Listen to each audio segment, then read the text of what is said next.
Hello guys, അപ്പോൾ ഞാനിന്നൊരു പുതിയ യാത്രയായിട്ട് വന്നിരിക്കുകയാണ്. അപ്പോൾ ആദ്യം തന്നെ എന്നെ പരിചയപ്പെടുത്താം. എൻ്റെ പേര് ഡിസയർ എന്നാണ്.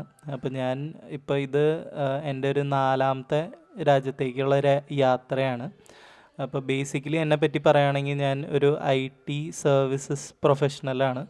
അതുകൂടാതെ എൻ്റെ വൈഫ് ഒരു ഡെൻറ്റിസ്റ്റാണ്. അപ്പോൾ ഞങ്ങളുടെ കല്യാണം കഴിഞ്ഞതിന് ശേഷമാണ് ഞാൻ ഇത്തരത്തിലുള്ള യാത്രകളും കാര്യങ്ങളൊക്കെ പോയി തുടങ്ങിയത്. ബേസിക്കലി എൻ്റെ ഫാമിലിയോടും കാര്യങ്ങളോടൊക്കെ ചോദിക്കുകയാണെങ്കിൽ ഞാനൊരു കുഴിമടിയനായിട്ട് വീട്ടിൽ തന്നെ ഇരിക്കുന്ന ഒരാളായിരുന്നു. അതിൽ നിന്ന് എന്നെയൊക്കെ മാറ്റിയെടുത്തത് എൻ്റെ വൈഫ് അന്നയാണ്. അപ്പോൾ ഇത് എൻ്റെ 4ാമത്തെ രാജ്യത്തേക്കുള്ള ഒരു യാത്രയാണ്. അപ്പോൾ ഞങ്ങൾ ഇന്ന് പോകുന്നത് കസാക്കിസ്ഥാൻ എന്ന് പറഞ്ഞിട്ടുള്ള രാജ്യത്തേക്കാണ്. അപ്പോൾ കസാക്കിസ്ഥാനിനെ പറ്റി പറയുകയാണെങ്കിൽ ഈ രാജ്യത്തേക്ക് ഇന്ത്യക്കാർക്ക് ഫ്രീ വിസയാണ്. അപ്പോൾ ഓൺ അറൈവൽ വിസ എന്നല്ല പറയുന്നത്, ഫ്രീ വിസയാണ്. അപ്പോൾ ഓൺ അറൈവൽ വിസയ്ക്ക് നമുക്കറിയാം, നമുക്ക് ഇന്ത്യൻ പാസ്പോർട്ട് ഉണ്ടെങ്കിൽ ചില രാജ്യങ്ങൾ ഓൺ അറൈവൽ വിസ ഉണ്ടായിരിക്കും. അപ്പോൾ അവിടെ ചെന്ന് കഴിഞ്ഞിട്ട് നമ്മൾ വിസ എടുത്താൽ മതി. അതിനൊരു ചാർജും കാര്യങ്ങളൊക്കെ ഉണ്ടായിരിക്കും. എന്നാൽ ഈ കസാക്കിസ്ഥാൻ എന്ന് പറഞ്ഞുള്ള രാജ്യം നമുക്ക് ഓഫർ ചെയ്യുന്നത് ഫ്രീ വിസയാണ്. അതുകൊണ്ട് നമുക്ക് വിസ എടുക്കേണ്ട കാര്യമില്ല. അവിടെ ചെന്ന് കഴിഞ്ഞാൽ അപ്പം തന്നെ സ്റ്റാമ്പ് ചെയ്ത് നമുക്ക് ആ രാജ്യത്തിലേക്ക് ഇറങ്ങാം. അപ്പോൾ ഒരു 14 ദിവസം വരെ ഇവിടെ ഫ്രീ വിസയിൽ ട്രാവൽ ചെയ്യാം. അത് കഴിഞ്ഞിട്ട് നിൽക്കുന്നുണ്ടെങ്കിൽ മാത്രമാണ് നമുക്ക് വിസ എടുക്കേണ്ട കാര്യമുള്ളൂ. അപ്പം ഞങ്ങൾ ഇവിടെ നിന്ന് സ്ട്രെയിറ്റ് ഫ്ലൈറ്റ് ഇല്ലാത്തതുകൊണ്ട് തന്നെ ഞങ്ങൾ പല കാര്യങ്ങളും ചൂസ് ചെയ്ത് നോക്കിക്കഴിഞ്ഞപ്പോൾ ഡൽഹി ടു കസാക്കിസ്ഥാനാണ് സ്ട്രെയിറ്റ് ഫ്ലൈറ്റ് ഉള്ളത്. പക്ഷേ അതിന് കുറേ ലേ ഓവറും കാര്യങ്ങളൊക്കെ ഉണ്ട്.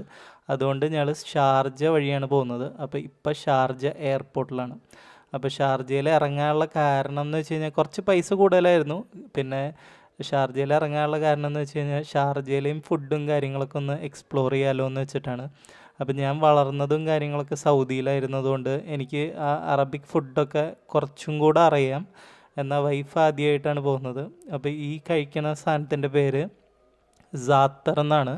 അപ്പോൾ സാത്തർ നോർമലി ഞങ്ങളൊക്കെ കഴിച്ചിട്ടുള്ള സാത്തർ എന്ന് വെച്ച് കഴിഞ്ഞിട്ടുണ്ടെങ്കിൽ നമ്മളുടെ കുബൂസിൻ്റെ ഉള്ളിൽ ഇങ്ങനെ ഒരു പച്ച കളർ പൊടിയിട്ടുള്ള സാത്തറായിരുന്നു. എന്നാൽ ഇപ്പോൾ നമ്മളുടെ ക്രോസൻറ്റിൻ്റെ ഉള്ളിലാണ് ഈ സാത്തർ പൊടിയുമായിട്ട് വരുന്നത്. അപ്പോൾ ദുബായ് അല്ല, ഷാർജയിൽ AED പൈസ ആയതുകൊണ്ട് തന്നെ നമുക്ക് എല്ലാ കാര്യങ്ങളും ചെറിയ പൈസയാണെങ്കിൽ കൂടെ വലിയ പൈസയാണ് തോന്നും. ഒരു AED ഇന്ത്യൻ റുപ്പിയിൽ കൺവേർട്ട് ചെയ്യുമ്പോൾ ഏകദേശം 23 രൂപയാണ് വരുന്നത്. അപ്പോൾ അതിനനുസരിച്ച് കാൽക്കുലേറ്റ് ചെയ്ത് ബഡ്ജറ്റ് ആയിട്ട് കഴിക്കുകയാണ് ഞങ്ങൾ. അപ്പോൾ അതുകൂടാതെ ഞങ്ങൾ സാത്തറിൻ്റെ കൂടെ മേടിച്ചത് ഒരു നോർമൽ ബർഗറാണ്. അപ്പോൾ ഇവിടെ ഷാർജയിലെ എയർപോർട്ടിൽ വന്നു കഴിഞ്ഞപ്പോൾ മൊത്തം ക്യാൻറ്റീനുകളിലും ഒരു ക്യാൻറ്റീനിൽ പോലും ഒരു മലയാളി ഇല്ലാത്ത ക്യാൻറ്റീൻ ഉണ്ടായിരുന്നില്ല. അതുകൊണ്ട് ഭാഷയുടെ ഒരു പ്രശ്നവും കാര്യങ്ങളൊന്നും ഉണ്ടായിരുന്നില്ല. എല്ലാ സ്ഥലത്തും പോയിട്ട് മലയാളത്തിൽ തന്നെ പറഞ്ഞാൽ മതി. പിന്നെ നമ്മൾ ഉപയോഗിക്കുന്നത് FI എന്ന് പറഞ്ഞിട്ടുള്ളൊരു കാർഡുണ്ട്. അപ്പോൾ ആ കാർഡാണ് ഉപയോഗിക്കുന്നത്. ആ കാർഡിൽ 0.4x ഫീ ആണ്. അപ്പോൾ അത്യാവശ്യം എല്ലാ കാര്യങ്ങളും ആ കാർഡ് വഴി കൊടുത്തു കഴിഞ്ഞിട്ടുണ്ടെങ്കിൽ നമുക്ക് 4x ചാർജുകളിൽ നിന്ന് ഒഴിവാവാം. പക്ഷേ ഓരോ പ്രാവശ്യം യൂസ് ചെയ്യുമ്പോൾ ഒരു നിശ്ചിതമായിട്ടുള്ളൊരു ചാർജ് ഉണ്ട്, അത് നമ്മൾ കൊടുക്കേണ്ടി വരും. ഈ FI കാർഡ് പോലെ തന്നെ പലതരത്തിലുള്ള കാർഡുകളും കാര്യങ്ങളൊക്കെ ഉണ്ട്. അപ്പോൾ ആദ്യത്തിൽ ഞങ്ങൾ യൂസ് ചെയ്തിരുന്നത് നിയോ കാർഡ് എന്ന് പറഞ്ഞൊരു കാർഡാണ്. ആ കാർഡ് നിർത്തലാക്കി. അത് കഴിഞ്ഞപ്പോഴാണ് FI കാർഡ്. ഈ FI കാർഡ് എന്ന് പറയുന്നത് ഫെഡറൽ ബാങ്കുമായിട്ട് ടൈപ്പ് ആയിട്ടുള്ളൊരു പ്രോഗ്രാമാണ്. അതുകൊണ്ട് തന്നെ കുറച്ചുകൂടെ സേഫും സെക്യൂറും കാര്യങ്ങളൊക്കെയാണ്. പക്ഷേ FI കാർഡിലുള്ളൊരു പ്രശ്നം എന്ന് വെച്ച് കഴിഞ്ഞാൽ ജോലിക്കാർക്ക് മാത്രമേ ഈ കാർഡ് കിട്ടുള്ളൂ. പ്രൊഫഷണൽ ഒരു ഫേമിൽ വർക്ക് ചെയ്യുന്ന ആൾക്കാർക്ക് മാത്രമേ ഈ കാർഡ് കിട്ടുള്ളൂ. അങ്ങനെ ഒരു ഇഷ്യൂ ഉണ്ട്. അതേസമയം നിയോ കാർഡായിരുന്നപ്പോൾ എല്ലാവർക്കും അതെടുക്കാം എന്നുള്ളതായിരുന്നു. ഇതൊരു ഡെബിറ്റ് കാർഡ് ആയതുകൊണ്ട് തന്നെ നമുക്ക് നമ്മളുടെ കയ്യിലില്ലാത്ത പൈസയല്ല നമ്മൾ ചിലവാക്കുന്നത്. എത്രത്തോളം പൈസ ബാങ്കിൽ ഇട്ടിട്ടുണ്ട് ആ പൈസയിൽ നിന്നാണ് പോകുന്നത്. അതുകൊണ്ട് നമുക്ക് കുറച്ച് സേഫായിട്ടിരിക്കാം. അല്ലെങ്കിൽ ട്രാവലും കാര്യങ്ങളൊക്കെ കഴിഞ്ഞ് വരുമ്പോൾ വലിയൊരു ബില്ല് വരും.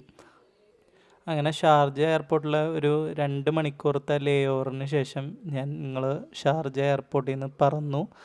അങ്ങനെ എപ്പോഴും വൈഫാണ് സൈഡ് സീറ്റ് എടുക്കുക. സൈഡ് സീറ്റ് കാഴ്ചകൾ കാണാനും കാര്യങ്ങളും ആണെങ്കിൽ കൂടെ അവൾ നല്ല ഉറക്കമായിരിക്കും. അപ്പോൾ പല റീൽസിലും കാര്യങ്ങളിലൊക്കെ നമ്മൾ കണ്ടിട്ടുണ്ട് സൈഡ് സീറ്റ് വൈഫുമാർ എടുക്കും എന്നുള്ളത്. അത് സത്യം തന്നെയാണ്.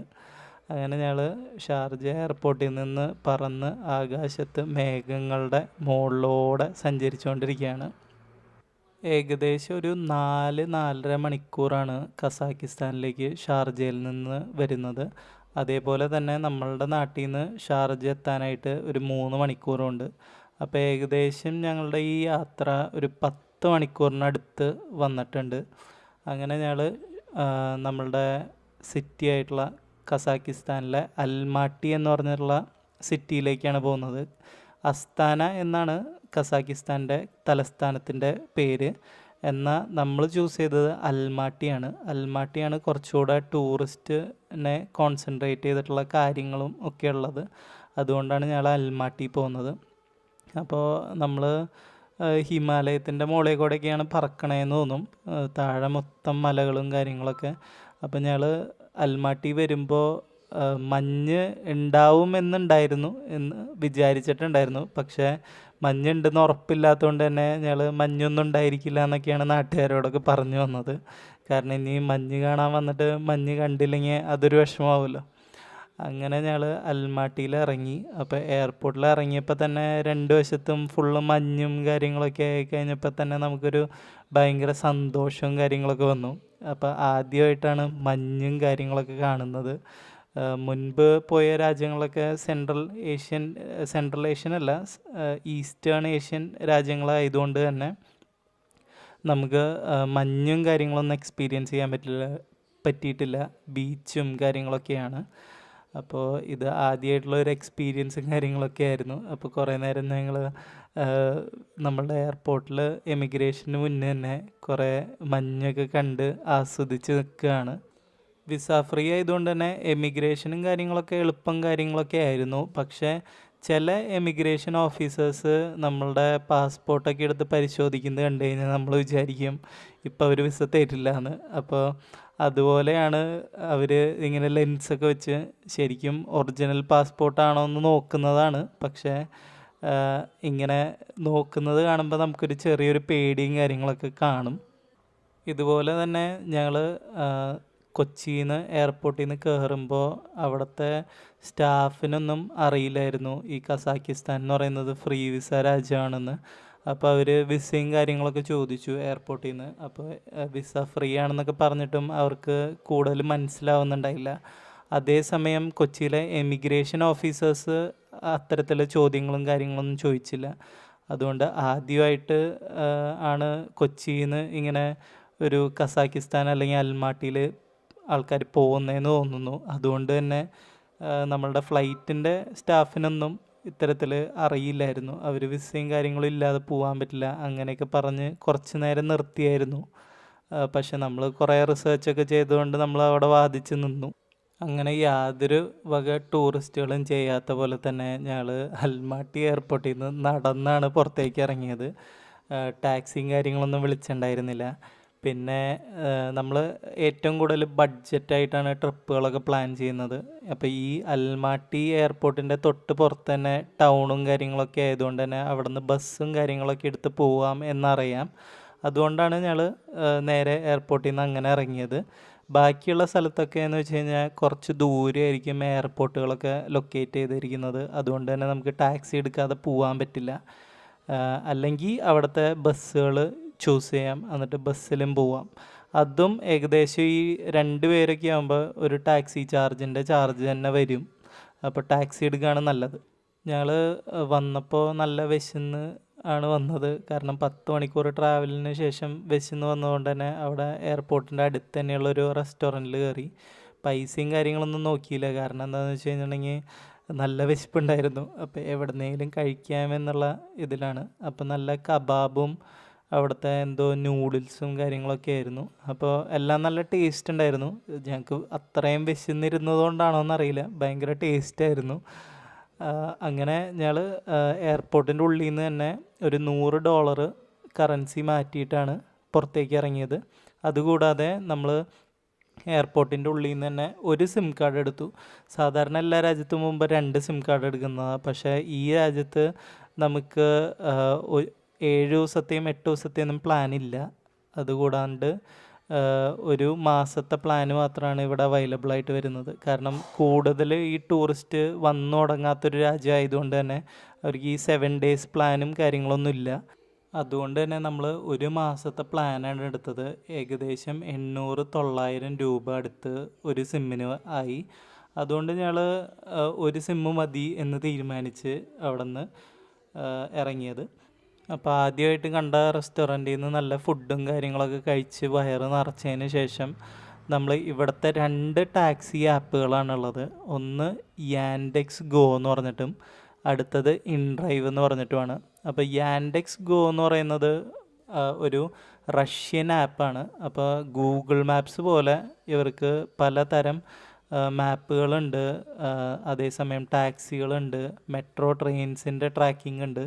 അതിനൊരു വലിയൊരു സ്ഥാപനമാണ് യാൻഡെക്സ് എന്ന് പറയുന്നത്. നമ്മളുടെ നാട്ടിലൊന്നും അധികം കേട്ടിട്ടില്ലെങ്കിലും ഇവിടെ എല്ലാവരും ഉപയോഗിക്കുന്ന ഒരു സംഭവം യാൻഡെക്സ് മാപ്പുകളും യാൻഡെക്സ് ഗോ ആപ്പുകളുമാണ്, അതായത് ടാക്സി ബുക്ക് ചെയ്യാനൊക്കെ. അപ്പോൾ ആ യാൻഡെക്സ് ഗോ ആപ്പിൽ നമ്മൾ ടാക്സിയും ബുക്ക് ചെയ്ത് നമ്മളുടെ ഹോട്ടലിലേക്ക് വന്നേക്കാണ്. അപ്പോൾ ഇവിടെ ഹോട്ടലിൻ്റെ അടുത്തെത്തിക്കഴിഞ്ഞപ്പോൾ തന്നെ കുറച്ച് തിരക്കും കാര്യങ്ങളൊക്കെ ആയി. അതുകൊണ്ട് ഞങ്ങൾ പറഞ്ഞു ഞങ്ങളിവിടെ ഇറങ്ങി നടന്നോളാം എന്ന് പറഞ്ഞു. അങ്ങനെ ഹോട്ടലും തപ്പി നടക്കുകയാണ്. നല്ല തണുപ്പും കാര്യങ്ങളൊക്കെ ഉണ്ട്. ഏകദേശം -2 ഡിഗ്രി സെൽഷ്യസ് ആണ്. അങ്ങനെ ഞങ്ങൾ നടന്ന് നമ്മളുടെ ഹോട്ടലിലെത്തി. അപ്പോൾ ഹോട്ടൽ ഒക്കെ നമ്മൾ മേക്ക് മൈ ട്രിപ്പ് വഴിയാണ് ബുക്ക് ചെയ്തത്. അപ്പോൾ ഹോട്ടലിലെ ചെക്ക് ഇൻ പ്രൊസീജിയറൊക്കെ ഇച്ചിരി എളുപ്പമായിരുന്നു. അങ്ങനെ പെട്ടെന്ന് തന്നെ ഞങ്ങൾക്ക് കയറാൻ പറ്റി. ഇവിടെയുള്ള ആൾക്കാരൊക്കെ കസാക്ക് ഭാഷയാണ് സംസാരിക്കുന്നത്. കസാക്ക് ഭാഷ കൂടാതെ അവർക്കറിയാവുന്ന ഒരു ഭാഷ എന്ന് വെച്ച് കഴിഞ്ഞിട്ടുണ്ടെങ്കിൽ റഷ്യൻ ഭാഷയാണ്. അപ്പോൾ ഈ കസാക്കിസ്ഥാന് പണ്ട് റഷ്യയുടെ ഒരു ഭാഗമായിരുന്നു. അത് കഴിഞ്ഞ് പിരിഞ്ഞു പോകുന്നതാണ്. അപ്പോൾ ഈ സോവിയറ്റ് യൂണിയൻ കാലത്ത് ഇവരൊക്കെ ഒരേ രാജ്യക്കാരായതുകൊണ്ട് തന്നെ ഇവിടെയുള്ള മിക്കവർക്കും റഷ്യൻ ഭാഷ അറിയാം. അതുകൂടാതെ തന്നെ റഷ്യൻ ഭാഷയോട് ഇച്ചിരി സാമ്യമുള്ള ഒരു ഭാഷയാണ് ഈ കസാക്ക് ഭാഷ എന്ന് പറയുന്നത്. അപ്പോൾ നമ്മളിവിടെ വന്നപ്പോൾ റിസപ്ഷനിസ്റ്റിനും കാര്യങ്ങൾക്കൊക്കെ ഇംഗ്ലീഷും കാര്യങ്ങളൊക്കെ അറിയാമെങ്കിൽ കൂടെ നമ്മളുടെ ടാക്സിയിൽ വന്ന ചേട്ടനൊന്നും ഇവിടെ ഇംഗ്ലീഷ് ഭാഷ അറിയില്ല. അതുകൊണ്ട് തന്നെ നമ്മൾ ഉപയോഗിച്ചത് ഗൂഗിൾ ട്രാൻസ്ലേറ്റാണ്. ട്രാൻസ്ലേറ്റിൻ്റെ ആവശ്യം വരിക എന്തെങ്കിലും പറയാനുണ്ടെങ്കിൽ മാത്രമാണ്. അല്ലെങ്കിൽ ഈ യാൻഡെക്സ് ഗോയിൽ നമ്മൾ എവിടെയാണ് മാർക്ക് ചെയ്തേക്കണേ ആ മാർക്ക് ചെയ്ത സ്ഥലത്ത് അവർ കൊണ്ടുവിടും. അതേസമയം നമ്മളുടെ പൈസയും കാര്യങ്ങളൊക്കെ അതിൽ തന്നെ എഴുതി കാണിക്കുന്നതുകൊണ്ട് നമുക്ക് പ്രശ്നമില്ല. നമുക്ക് ഇവിടെ ഏകദേശം ഒരു 3 ദിവസം ആണ് ഫുൾ ഡേ ഉള്ളത്. അതുകൂടാതെ നമ്മൾ വന്നിറങ്ങിയ ദിവസം 4-ാം ദിവസം. അപ്പോൾ അങ്ങനെ ഉള്ളതുകൊണ്ട് തന്നെ ഞങ്ങൾ സമയമൊന്നും കളയാതെ തന്നെ നേരെ പുറത്തോട്ട് ഇറങ്ങി. ഏകദേശം -2 ഡിഗ്രി സെൽഷ്യസ് ആയതുകൊണ്ട് തന്നെ നമ്മൾ വായൊന്ന് തുറന്നു കഴിഞ്ഞാൽ വായിൽ നിന്നൊക്കെ പുകയും കാര്യങ്ങളൊക്കെ പോകും. അത് ചൂടുകാറ്റായതുകൊണ്ട് ഇതിങ്ങനെ പുകഞ്ഞു പോകുന്നതാണ്. അങ്ങനെ വൈഫ് ഉള്ള എല്ലാ ഡ്രസ്സും മേത്ത് വലിച്ച് കയറ്റി ഒരു 4 ലെയർ ഡ്രസ്സ് ഇട്ടിട്ടാണ് പുറത്ത് നടക്കുന്നത്. അതേസമയം ഞാൻ കുറച്ച് വീമ്പൊക്കെ പറഞ്ഞ് ഞാൻ ഒറ്റ കോട്ട് മാത്രമേ ഇട്ടിട്ടുള്ളൂ. പക്ഷേ കൈയൊക്കെ നല്ല മരവിക്കാനും കാര്യങ്ങളൊക്കെ തുടങ്ങി. അപ്പോൾ ഈ കസാക്കിസ്ഥാനിലെ കറൻസി എന്ന് വെച്ച് കഴിഞ്ഞിട്ടുണ്ടെങ്കിൽ നമ്മളുടെ അവിടുത്തെ 1 രൂപ ഇവിടുത്തെ ഒരു 5.5 രൂപ അടുത്ത് വരും. അപ്പം 1 രൂപ കൊടുത്തു കഴിഞ്ഞാൽ 5.5 ടെങ്കി കിട്ടും ഇവിടുത്തെ. അത് വിചാരിച്ച് നമ്മളുടെ രാജ്യത്തിനേക്കാളും കുറേ പിന്നിലാണെന്നല്ല ഇവർ. പക്ഷേ അതിനനുസരിച്ച് ഇവിടുത്തെ പ്രൊഡക്ട്സിൽ പ്രൈസ് കൂടുതലുണ്ടായിരിക്കും. അതുകൊണ്ട് അങ്ങനെ വിചാരിച്ച് ഇവിടെ വന്നു കഴിഞ്ഞാൽ പെട്ടുപോകും. ഏകദേശം ഒരു മീലിന് നമ്മൾ ഒരു 600-700 രൂപ അടുത്ത് ഒരാൾക്ക് ചിലവാക്കേണ്ടി വരും. എന്നാൽ 2 പേര് വരികയാണെങ്കിൽ 2 പേർക്കും കൂടെ ആ ഒരു മീൽ തന്നെ ഷെയർ ചെയ്ത് കഴിച്ച് കഴിഞ്ഞിട്ടുണ്ടെങ്കിൽ അത്യാവശ്യം ക്വാണ്ടിറ്റിയും കാര്യങ്ങളൊക്കെ ഉണ്ട്. അതുകൊണ്ട് കുഴപ്പമില്ല. നമ്മുടെ നാട്ടിൽ നമ്മൾ സ്പെൻഡ് ചെയ്യുന്ന കാശ് തന്നെ സ്പെൻഡ് ചെയ്താൽ മതി. നമ്മൾ ഈ ഇന്ത്യയിൽ മഞ്ഞും കാര്യങ്ങളൊന്നും കാണാത്തതുകൊണ്ട് തന്നെ ഈ ആദ്യമായിട്ട് മഞ്ഞ് കാണുന്നതിൻ്റെ എക്സൈറ്റ്മെൻറ്റിലും കാര്യങ്ങളൊക്കെയാണ് ഞങ്ങൾ. അപ്പോൾ ഇന്നത്തെ ടെമ്പറേച്ചർ ഏകദേശം ഒരു -4 ഡിഗ്രിയാണ് കാലത്ത് എഴുന്നേറ്റപ്പോൾ തന്നെ. സമയം ഒട്ടും തന്നെ കളയാനില്ലാത്തതുകൊണ്ട് അതിരാവിലെ തന്നെ ഞങ്ങൾ എഴുന്നേറ്റ് യാത്ര തുടങ്ങി. അപ്പോൾ ആദ്യം തന്നെ ഞങ്ങൾക്കൊരു ചായ കുടിക്കണം. അപ്പോൾ ഒരു കഫേ നോക്കി നടക്കുമ്പോഴാണ് നമ്മളുടെ കോഫി റൂം ഞങ്ങളുടെ ശ്രദ്ധയിൽ പെട്ടത്. അപ്പോൾ ഒന്നും നോക്കിയില്ല, ആദ്യം ചായയും കാര്യങ്ങളൊക്കെ കഴിച്ച് ബ്രേക്ക്ഫാസ്റ്റൊക്കെ കഴിച്ച് ഇറങ്ങാമെന്നുള്ള തീരുമാനത്തിൽ കോഫി റൂമിലേക്ക് കയറി. അവിടുത്തെ മെനു മൊത്തം കസാക്ക് ഭാഷയിലായതുകൊണ്ട് തന്നെ ഒന്നും മനസ്സിലാവുന്നുണ്ടായിരുന്നില്ല. അതുകൊണ്ട് ഞങ്ങൾ ഗൂഗിൾ ട്രാൻസ്ലേറ്റ് ഉപയോഗിച്ചാണ് എന്താണ് ഓർഡർ ചെയ്യേണ്ടതെന്ന് കണ്ടുപിടിച്ചത്. ഇവിടം ഒരു ടൂറിസ്റ്റ് ഏരിയ അല്ലാത്തതുകൊണ്ട് തന്നെ ഇവിടെ മൊത്തം കഫേകളിലും എല്ലാ റെസ്റ്റോറൻറ്റുകളിലും കസാക്ക് ഭാഷയിൽ തന്നെയാണ് എല്ലാ മെനുകളും പ്രിൻ്റ് ചെയ്തിരിക്കുന്നത്. അപ്പോൾ നമ്മളുടെ ഗൂഗിൾ ട്രാൻസ്ലേറ്റ് വെച്ചിട്ട് നമുക്ക് ഫോട്ടോ എടുത്ത് കൺവേർട്ട് ചെയ്ത് മനസ്സിലാക്കാവുന്നതാണ്. കുറേയൊക്കെ മനസ്സിലാവുമെങ്കിലും ചിലതൊന്നും നമുക്ക് മനസ്സിലാവില്ല. ഇൻറ്റീരിയറൊക്കെ ഭയങ്കര രസമായിട്ട് ചെയ്തിട്ടുണ്ട്. ക്രിസ്മസ് ആയതുകൊണ്ട് തന്നെ ക്രിസ്മസിൻ്റെ കുറേ അലങ്കാരപ്പണികളും കാര്യങ്ങളൊക്കെ ഉണ്ട്. നമ്മളുടെ കഫേയിൽ കാണാത്ത പോലെ ഉള്ള കുറച്ച് കോട്ട് ഹാങ്കറുകളും കാര്യങ്ങളൊക്കെ ഉണ്ട്. അപ്പോൾ എല്ലാ കഫേയിലും അല്ലെങ്കിൽ ഇൻറ്റീരിയറിലേക്കും പ്രവേശിച്ച് കഴിഞ്ഞിട്ടുണ്ടെങ്കിൽ തെർമൽ ചൂടാവുന്ന സംഭവങ്ങളൊക്കെ ഉണ്ട്. അതുകൊണ്ട് തന്നെ ഉള്ളിൽ നല്ല ചൂടും കാര്യങ്ങളൊക്കെ ആയിരിക്കും, വാമായിട്ടിരിക്കാൻ പറ്റും. എന്നാൽ പുറത്തേക്ക് ഇറങ്ങിക്കഴിഞ്ഞാൽ കൊടും തണുപ്പുമാണ്. ആദ്യം തന്നെ ഓർഡർ ചെയ്ത കോഫി ഹേസൽനട്ട് കോഫിയാണ്. അപ്പോൾ ഹേസൽനട്ട് ഒരു ലിക്വിഡ് പോലെ എന്തോ ഓയിൽ പോലെയാണ് തന്നത്. അത് ആവശ്യാനുസരണം നമുക്ക് എടുത്ത് ഒഴിച്ച് കുടിക്കാവുന്നതാണ്. അപ്പോൾ ഹേസൽനട്ട് കോഫി മുന്നേ ഞങ്ങൾ മലേഷ്യ വെച്ച് കഴിച്ചിട്ടുണ്ട്. ആ സമയത്ത് ഇതുപോലെ നമ്മളുടെ ഇഷ്ടത്തിനൊത്തല്ല ഒഴിക്കുന്നത്, അവർ തന്നെ പ്രിപ്പയർ ചെയ്ത് തരായിരുന്നു. അതേസമയം ഈ പ്രാവശ്യം ഞങ്ങൾക്ക് കിട്ടിയത് ഒരു ഓയിൽ പോലെ നമുക്ക് ആവശ്യമുള്ള അത്ര ഒഴിച്ച് കഴിക്കാം എന്നുള്ളതായിരുന്നു. രണ്ടാമതായി ഞങ്ങൾ ഓർഡർ ചെയ്തത് ഒരു ബീഫ് നൂഡിൽസാണ്. അപ്പോൾ നൂഡിൽസിൻ്റെ കൂടെ തന്നെ ഒരു ചെറിയൊരു പാത്രത്തിൽ എന്തൊരു മണി പോലെ ഒരു സാധനം വെച്ചിട്ടുണ്ടായിരുന്നു. എന്താണെന്ന് ആദ്യം മനസ്സിലായില്ല. ഞാൻ കുറച്ച് കഴിച്ചു നോക്കിയപ്പോഴാണ് മനസ്സിലായത് ഇത് ചീസാണ്. അപ്പോൾ ചീസിൻ്റെ തരികളാണ്. അപ്പോൾ നമുക്ക് ആവശ്യാനുസരണം ആ ചീസ് ആഡ് ചെയ്തിട്ട് നമുക്ക് ഫുഡിൻ്റെ കൂടെ കഴിക്കാവുന്നതാണ്. നൂഡിൽസ് എന്ന് പറയുമ്പോൾ നല്ല ടേസ്റ്റും കാര്യങ്ങളൊക്കെ ഉണ്ടായിരുന്നു. ആ ചീസിൻ്റെ ആ ഫ്ലേവർ കൂടിക്കഴിയും തോറും അത്രയും അടിപൊളിയായി വന്നുകൊണ്ടിരുന്നു. എന്നാൽ ബീഫിൻ്റെ ക്വാണ്ടിറ്റിയും കാര്യങ്ങളൊക്കെ എന്ന് വെച്ച് കഴിഞ്ഞാൽ വളരെ തരിയായിട്ട് നമ്മളുടെ കീമയൊക്കെ ഇടുന്ന പോലെ ഉണ്ടായിരുന്നുള്ളൂ. പക്ഷേ ബില്ലിൽ ഈ വക ഒരു കുറവും കണ്ടില്ല. ബില്ല് നല്ല അടിപൊളി ബില്ലായി. ഒരു 2000 രൂപയുടെ അടുത്ത് ബ്രേക്ക്ഫാസ്റ്റിന് നിന്ന് ചിലവായി. ബില്ലിൻ്റെ കൂടെ നമ്മളുടെ നാട്ടിലെ പോലെ തന്നെ എന്തോ GST പോലെയുള്ള സംഭവമുണ്ട്. അതുകൊണ്ട് ബില്ല് വന്നപ്പോൾ കുറച്ച് ഞെട്ടിയെങ്കിലും കുഴപ്പമില്ല, ആദ്യത്തെ ദിവസമല്ലേ, അപ്പോൾ ഇച്ചിരി ലാവിഷും കാര്യങ്ങളൊക്കെ ആവാം. അങ്ങനെ പുറത്തേക്ക് ഇറങ്ങിക്കഴിഞ്ഞപ്പോൾ കുറേ പീജിയൻസിനെ കണ്ടു. പീജിയൻസ് നമ്മളുടെ നാട്ടിലെ പീജിയൻസ് പോലെ തന്നെ, പക്ഷേ നല്ല തടിച്ച് കൊഴുത്തിരിക്കുന്നുണ്ട്. ഇവിടുത്തെ തണുപ്പിനെ പ്രതിരോധിക്കാൻ വേണ്ടിയായിരിക്കും ആ ചിറകുകളും കാര്യങ്ങളൊക്കെ തടിച്ച് കൊഴുത്തിരിക്കുന്നുണ്ട്. കസാക്കിലെ എല്ലാ കാലാവസ്ഥയും സ്നോ കാലാവസ്ഥയല്ല. ഇത് നവംബർ തുടങ്ങി ജാനുവരി അവസാനം വരെയാണ് ഇവിടെ സ്നോയും തണുപ്പും കാര്യങ്ങളൊക്കെ ഉള്ളത്. അതേസമയം നമ്മളുടെ പോലെ തന്നെ ചൂടുകാലവും കാര്യങ്ങളൊക്കെ ഇവിടെയുണ്ട്. ഈ ചേട്ടന്മാരെ കണ്ട ഇവരാണ് നമ്മളുടെ ഈ സ്നോ ഒക്കെ എല്ലാ ദിവസവും ഈ റോട്ടിൽ നിന്നൊക്കെ എടുത്ത് മാറ്റി ഇങ്ങനെ വഴികളൊക്കെ ക്ലിയർ ചെയ്ത് ഇടാനുള്ള ആൾക്കാർ. അപ്പോൾ ഇവർ കാരണമാണ് നമുക്ക് ഇങ്ങനെ നടന്നു പോകാൻ പറ്റുന്നത്. ഈ ഐസുമേകൂടെ നടന്നു കഴിഞ്ഞിട്ടുണ്ടെങ്കിൽ നമ്മൾ സ്ലിപ്പായിട്ട് നിലത്ത് വീഴും. അപ്പോൾ ഇവർ ഡെയിലി എല്ലാ ആളുകളുടെ മുന്നിലും അല്ലെങ്കിൽ റോഡുകളിൽ നിന്നൊക്കെ ഇതേപോലെ സ്നോ എടുത്ത് കളയുന്നതുകൊണ്ടാണ് ഇത്തരത്തിൽ നമ്മൾക്ക് സൗകര്യമായിട്ട് നടക്കാൻ പറ്റുന്നതും കാര്യങ്ങളും. പ്രതീക്ഷിച്ചതിലേറെ കാശ് നമ്മളുടെ ബ്രേക്ക്ഫാസ്റ്റിന് ചിലവായതുകൊണ്ട് നമ്മൾ നേരെ ഒരു എക്സ്ചേഞ്ചിൽ പോവാണ്, കറൻസി എക്സ്ചേഞ്ച് ചെയ്യാൻ വേണ്ടിയിട്ട്. അങ്ങനെ നേരെ കറൻസിയും കാര്യങ്ങളൊക്കെ എക്സ്ചേഞ്ച് ചെയ്തതിന് ശേഷം നമ്മൾ തിരിച്ച് നടക്കുകയാണ്. അപ്പോൾ നമ്മളുടെ ലെഫ്റ്റ് സൈഡിലായിട്ട് കുറേ കഫേസും കാര്യങ്ങളൊക്കെ കാണാം. നമ്മൾ നേരത്തെ കയറിയ പോലത്തെ കഫേകളായിരിക്കും. അപ്പോൾ ആ കഫേയിൽ നിന്ന് ഇറങ്ങുമ്പോൾ തന്നെ ഞാൻ വൈഫിനോട് പറഞ്ഞു, ഇനി ഇതുപോലെയുള്ളൊരു കഫേയിൽ നമ്മൾ കയറില്ല, കാരണം ഭയങ്കര എക്സ്പെൻസാണ്. ഏകദേശം ഒരു 2000 രൂപയാണ് അവിടെ ചിലവായത്. അപ്പോൾ കുറച്ച് പേര് നടന്നു പോകുന്നുണ്ട്. ഇവരും ടൂറിസ്റ്റാന്ന് തോന്നുന്നു. ഇവിടെ അടുത്തുള്ള രാജ്യങ്ങളിൽ നിന്ന് വന്ന കുറച്ച് ടൂറിസ്റ്റുകളാണ്. കാരണം 11-12 മണി വരെ ഒക്കെ ഇവിടുത്തെ എല്ലാ കടകളും കാര്യങ്ങളൊക്കെ ഓപ്പണാണ്. അതുകൊണ്ട് തന്നെ രാവിലെ ഇവർ എഴുന്നേൽക്കുന്നത് ഇച്ചിരി വൈകിയാണ്. 10-10:30 ശേഷമൊക്കെയാണ് ഇവിടുത്തെ കടകളും കാര്യങ്ങളൊക്കെ തുറന്നു തുടങ്ങുള്ളൂ. എല്ലാ വശത്തും കാണുന്ന ബിൽഡിങ്ങുകളും കാര്യങ്ങളൊക്കെ ഭയങ്കര അടക്കും ചിട്ടയിലൊക്കെയാണ് ഒരുക്കി വെച്ചിരിക്കുന്നത്. ഇവിടുത്തെ സ്ട്രീറ്റ്സ് ആയാലും ഇവിടുത്തെ റോഡ്സ് ആയാലും എല്ലാം സോവിയറ്റ് യൂണിയൻ കാലത്ത് പണി കഴിപ്പിച്ചതായതുകൊണ്ട് തന്നെ അതിൻ്റെ മനോഹാരിതയും കാര്യങ്ങളൊക്കെ ഇപ്പോഴും നിലനിർത്തിക്കൊണ്ടാണ് ഇവിടുത്തെ ഭരണകൂടം ഇതിനെ നിലനിർത്തിക്കൊണ്ടു പോകുന്നത്. അപ്പോൾ ഞങ്ങൾ ഫസ്റ്റ് കസാക്കിസ്ഥാനിലെ ഒരു സ്ഥലം കാണാൻ വേണ്ടി നടന്നുകൊണ്ടിരിക്കുകയാണ്. ഏകദേശം 1 കിലോമീറ്ററേ ഉള്ളൂ. പിന്നെ ഇവിടെ നല്ല മഞ്ഞും കാര്യങ്ങളൊക്കെ ആയതുകൊണ്ട് തന്നെ വേർക്കൊന്നുമില്ല നടന്നു കഴിഞ്ഞാൽ. നടക്കാനും ഒരു രസമൊക്കെ ഉണ്ട്. ഒരു 4 ലെയറൊക്കെ ഡ്രസ്സ് ഇട്ടിട്ടാണ് അവള് നടക്കുന്നത്, ഞാൻ 1 ലെയർ.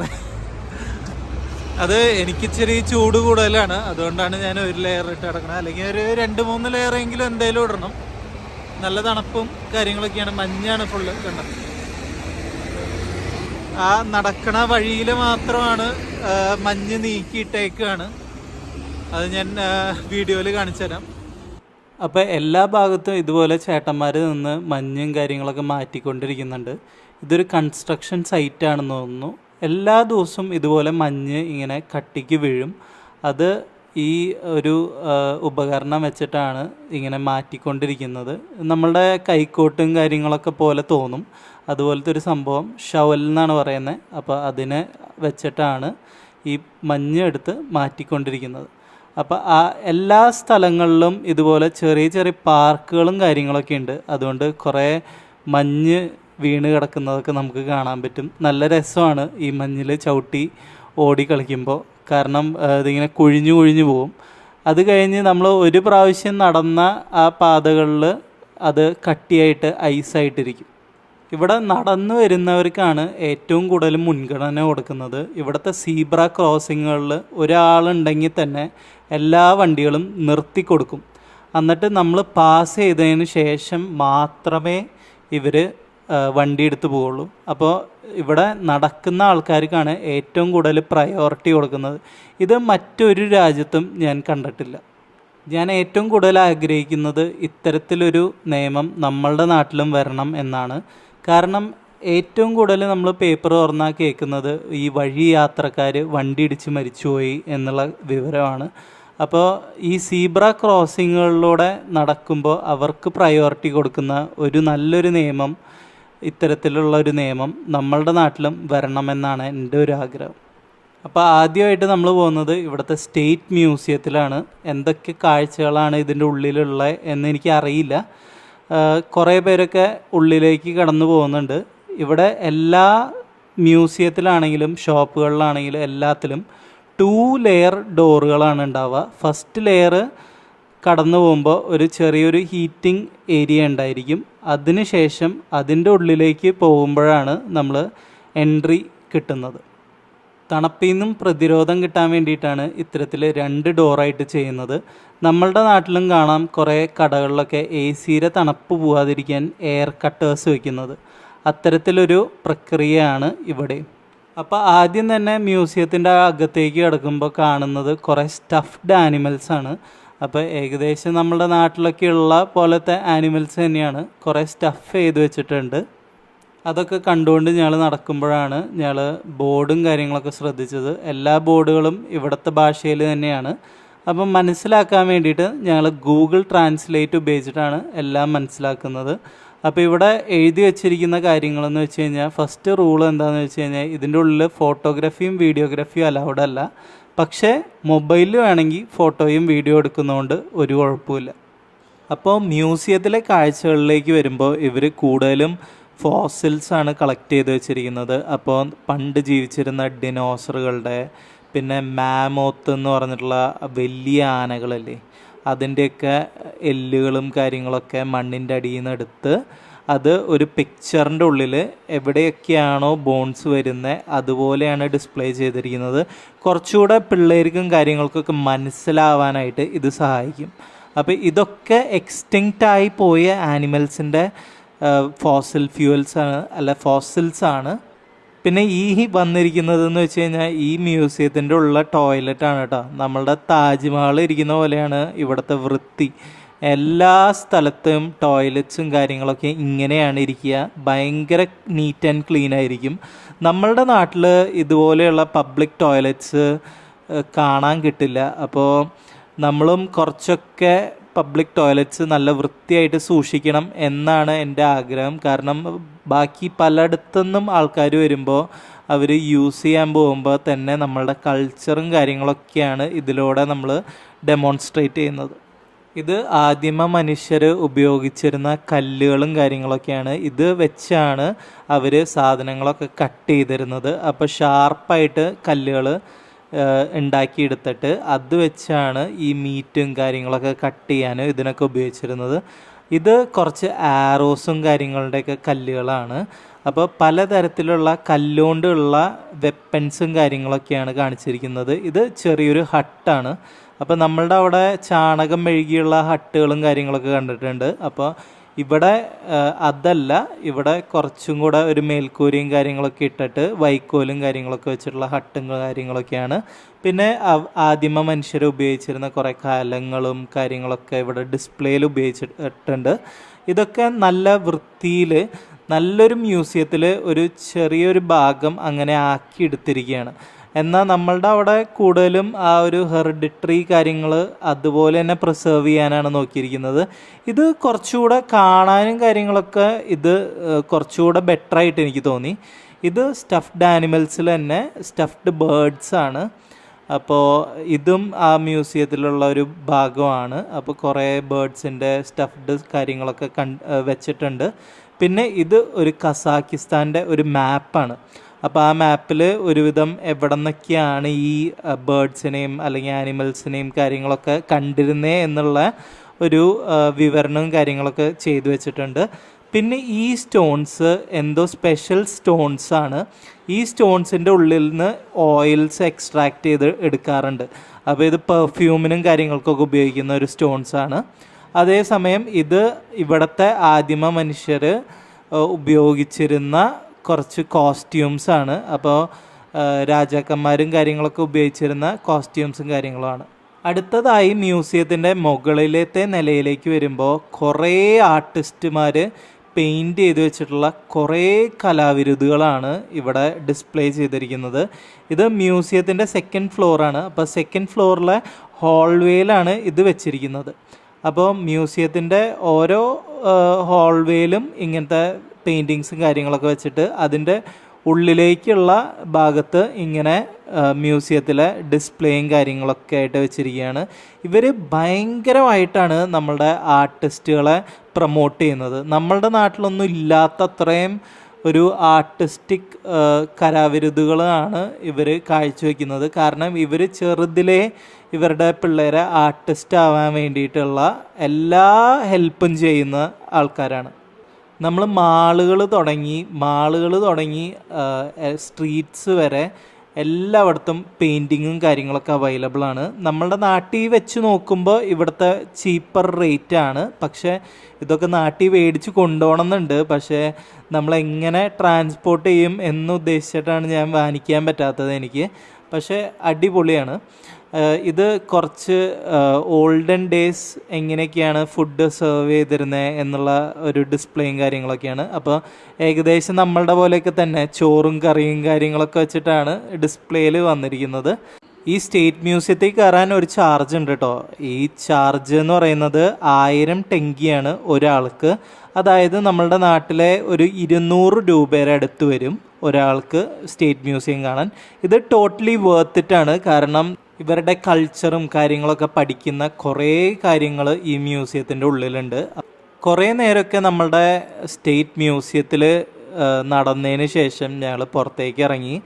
അപ്പോൾ കുറേ അണ്ണാന്മാരെയൊക്കെ കണ്ടു. അപ്പോൾ ഇവിടുത്തെ അണ്ണാന് ഒരു സ്പെഷ്യാലിറ്റി ഉണ്ട്. കുറച്ച് കൊമ്പ് പോലെയൊക്കെ ഉണ്ടായിരിക്കും. നമ്മളുടെ മലയണ്ണാൻ പോലത്തെ ഒരു ടൈപ്പ് അണ്ണാനാണ്.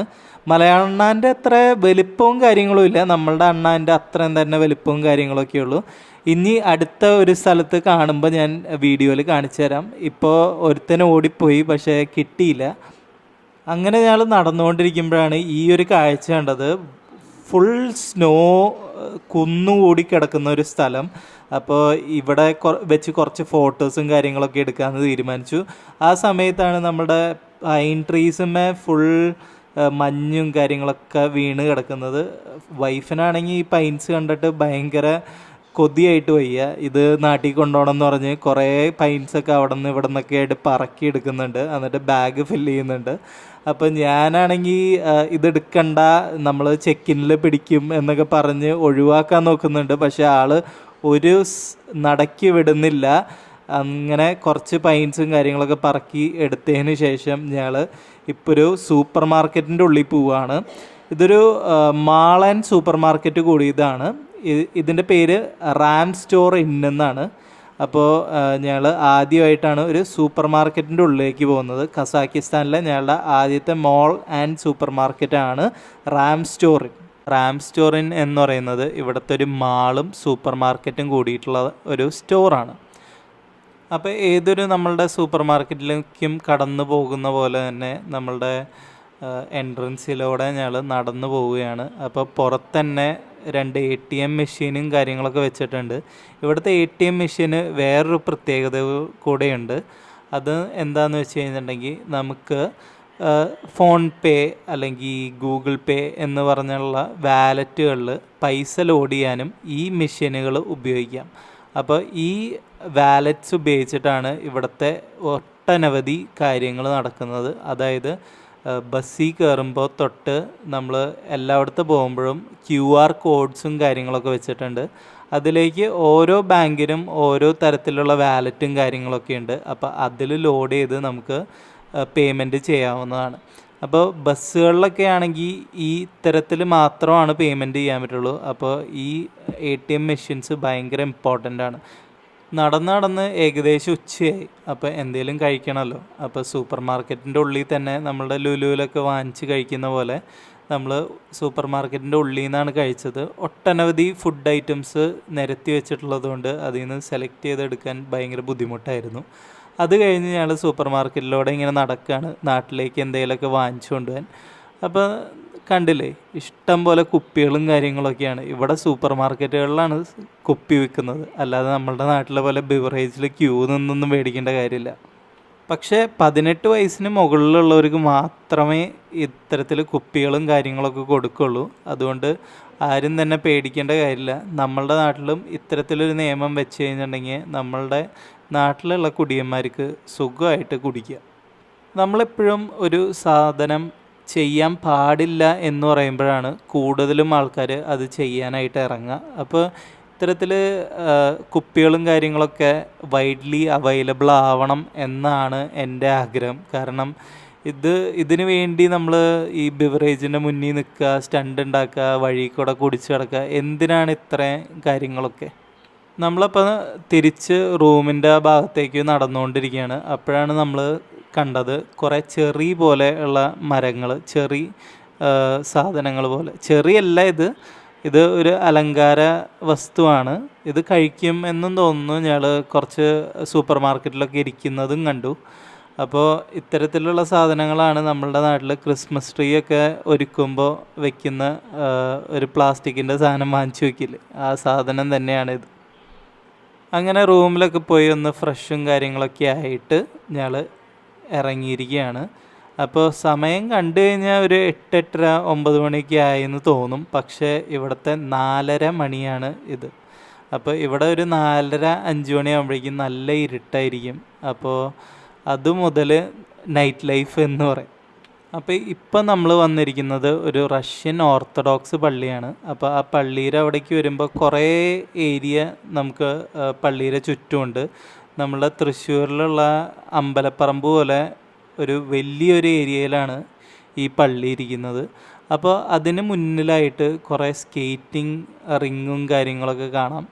അപ്പോൾ എനിക്ക് തോന്നുന്നു ഇത് വിൻ്ററിൽ മാത്രം നടക്കുന്നൊരു പരിപാടിയാണെന്ന് തോന്നുന്നു. ഒരു സൈഡിൽ കുറച്ച് കടകളും കാര്യങ്ങളൊക്കെ ഉണ്ട്. അപ്പോൾ ഫുഡും കാര്യങ്ങളൊക്കെ അവിടെ വിൽക്കുന്നുണ്ട്. അതേസമയം കുറേ ഇവിടുത്തുകാർ സ്കേറ്റ് ചെയ്യാനായിട്ട് ഇവിടെ വന്നിട്ടുണ്ട്. അപ്പോൾ ഇത് പള്ളിയുടെ പിൻവശമാണ്. മുൻഭാഗത്തേക്ക് ഞങ്ങൾ നടന്നുകൊണ്ടിരിക്കുകയാണ്. നല്ല മഞ്ഞും കാര്യങ്ങളൊക്കെ ഉണ്ട്. അപ്പോൾ ഞങ്ങൾ കുറച്ച് പള്ളിയുടെ മുന്നിൽ നിന്ന് എടുക്കാനുള്ള ഫോട്ടോസൊക്കെ എടുത്തുകൊണ്ടിരിക്കുകയാണ്. അപ്പോൾ നമ്മൾ ട്രൈപോഡും കാര്യങ്ങളൊക്കെ വെച്ചിട്ട് എടുത്തുകൊണ്ടിരിക്കുകയാണ്. രാവിലെയും വൈകിട്ടും ഒക്കെ ഏകദേശം ഒരു -4 ഡിഗ്രി തന്നെയാണ് ടെമ്പറേച്ചർ. അപ്പോൾ വരുന്ന വഴി ഈ ഐസൊന്നും മാറ്റാത്തതുകൊണ്ട് തന്നെ ഞാൻ ചെറുതായിട്ടൊന്ന് സ്ലിപ്പായി, പക്ഷേ ഒന്നും വീണൊന്നുമില്ല. അങ്ങനെ ഞങ്ങൾ പള്ളിയുടെ മുൻഭാഗത്തിലേക്ക് എത്തി. അപ്പോൾ അവിടെ ഡോറ് അടഞ്ഞു കിടക്കുകയാണ്. അപ്പോൾ ഞാൻ കഴിഞ്ഞ വീഡിയോയിൽ പറഞ്ഞ പോലെ തന്നെ 2 ഡോർസ് ഉണ്ടായിരിക്കും ഇതിൻ്റെ ഉള്ളിൽ കിടക്കാനായിട്ട്. ഇതൊരു റഷ്യൻ ഓർത്തഡോക്സ് പള്ളിയാണ്. അപ്പോൾ ഞാൻ നേരത്തെ വീഡിയോയിൽ ഒരു പ്രാവശ്യം പറഞ്ഞായിരുന്നു, ഇത് എല്ലാം സോവിയറ്റ് യൂണിയൻ കാലത്ത് റഷ്യയുടെ ഭാഗമായിരുന്നു. അപ്പോൾ ആ റഷ്യൻ ഓർത്തഡോക്സ് പള്ളി അന്ന് നിർമ്മിച്ച ഒരു പഴയ ഒരു പള്ളിയാണ്. അപ്പോൾ ഈ പള്ളിയുടെ പ്രത്യേകതകളും കാര്യങ്ങളെന്ന് വെച്ച് കഴിഞ്ഞിട്ടുണ്ടെങ്കിൽ 19-ാം നൂറ്റാണ്ടിലാണ് ഈ പള്ളി നിർമ്മിച്ചത്. അതായത് 1907 കാലഘട്ടത്തിലാണ് ഈ പള്ളിയുടെ മൊത്തം പണിയും കഴിച്ചത്. അതുകൂടാതെ ഇത് ലോകത്തിലെ തന്നെ 2ാമത്തെ ഏറ്റവും ഉയരം കൂടിയ വുഡൻ ചേർച്ചാണ്. അതായത് ഈ ചേർച്ച് മൊത്തം മരത്തിലാണ് നിർമ്മിച്ചിരിക്കുന്നത്. അതുകൂടാതെ ഒരു പ്രത്യേകതയും കൂടെ ഉണ്ട്, ഇതിൽ ഒരു ആണി പോലും ഉപയോഗിച്ചിട്ടില്ല എന്നുള്ളതാണ് ഇതിൻ്റെ പ്രത്യേകത. അപ്പോൾ പള്ളിയിൽ നിന്ന് ഇറങ്ങിയിട്ട് ഞങ്ങൾ നേരെ നടക്കുന്നത് നമ്മളുടെ ഗ്രീൻ ബസാറിലേക്കാണ്. അപ്പോൾ ഗ്രീൻ ബസാർ എത്തുന്നതിനേക്കാളും മുന്നായിട്ട് അവിടെ കുറേ കടകളും കാര്യങ്ങളൊക്കെ ഉണ്ട്. ഏകദേശം ഈ ഒരു ഭാഗത്തു നിന്ന് തന്നെ ഗ്രീൻ ബസാർ തുടങ്ങും.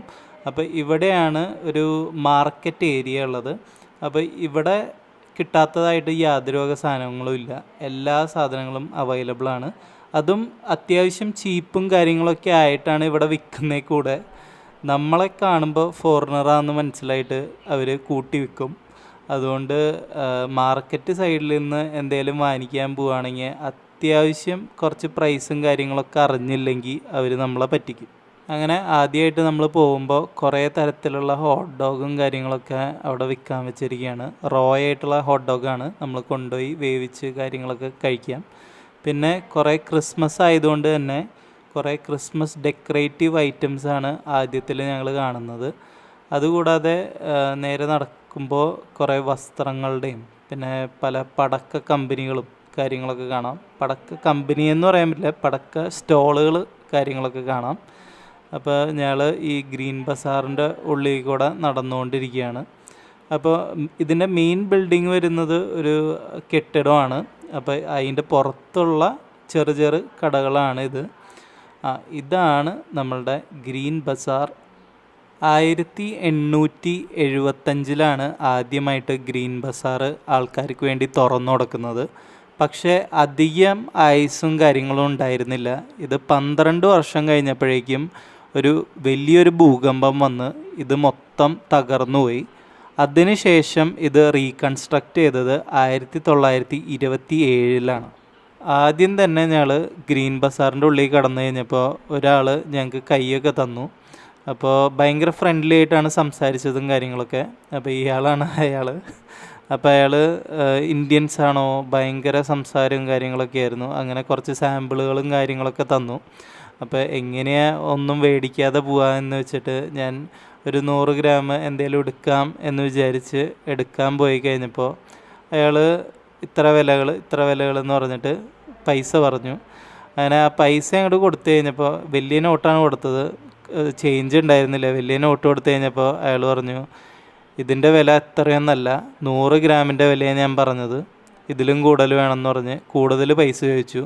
പിന്നെ ആ പൈസ പൊക്കോട്ടെ എന്നുള്ള രീതിയിൽ അയാൾ ഞങ്ങളെ പറ്റിച്ചു വിട്ടു എന്നുള്ളതാണ് സത്യം.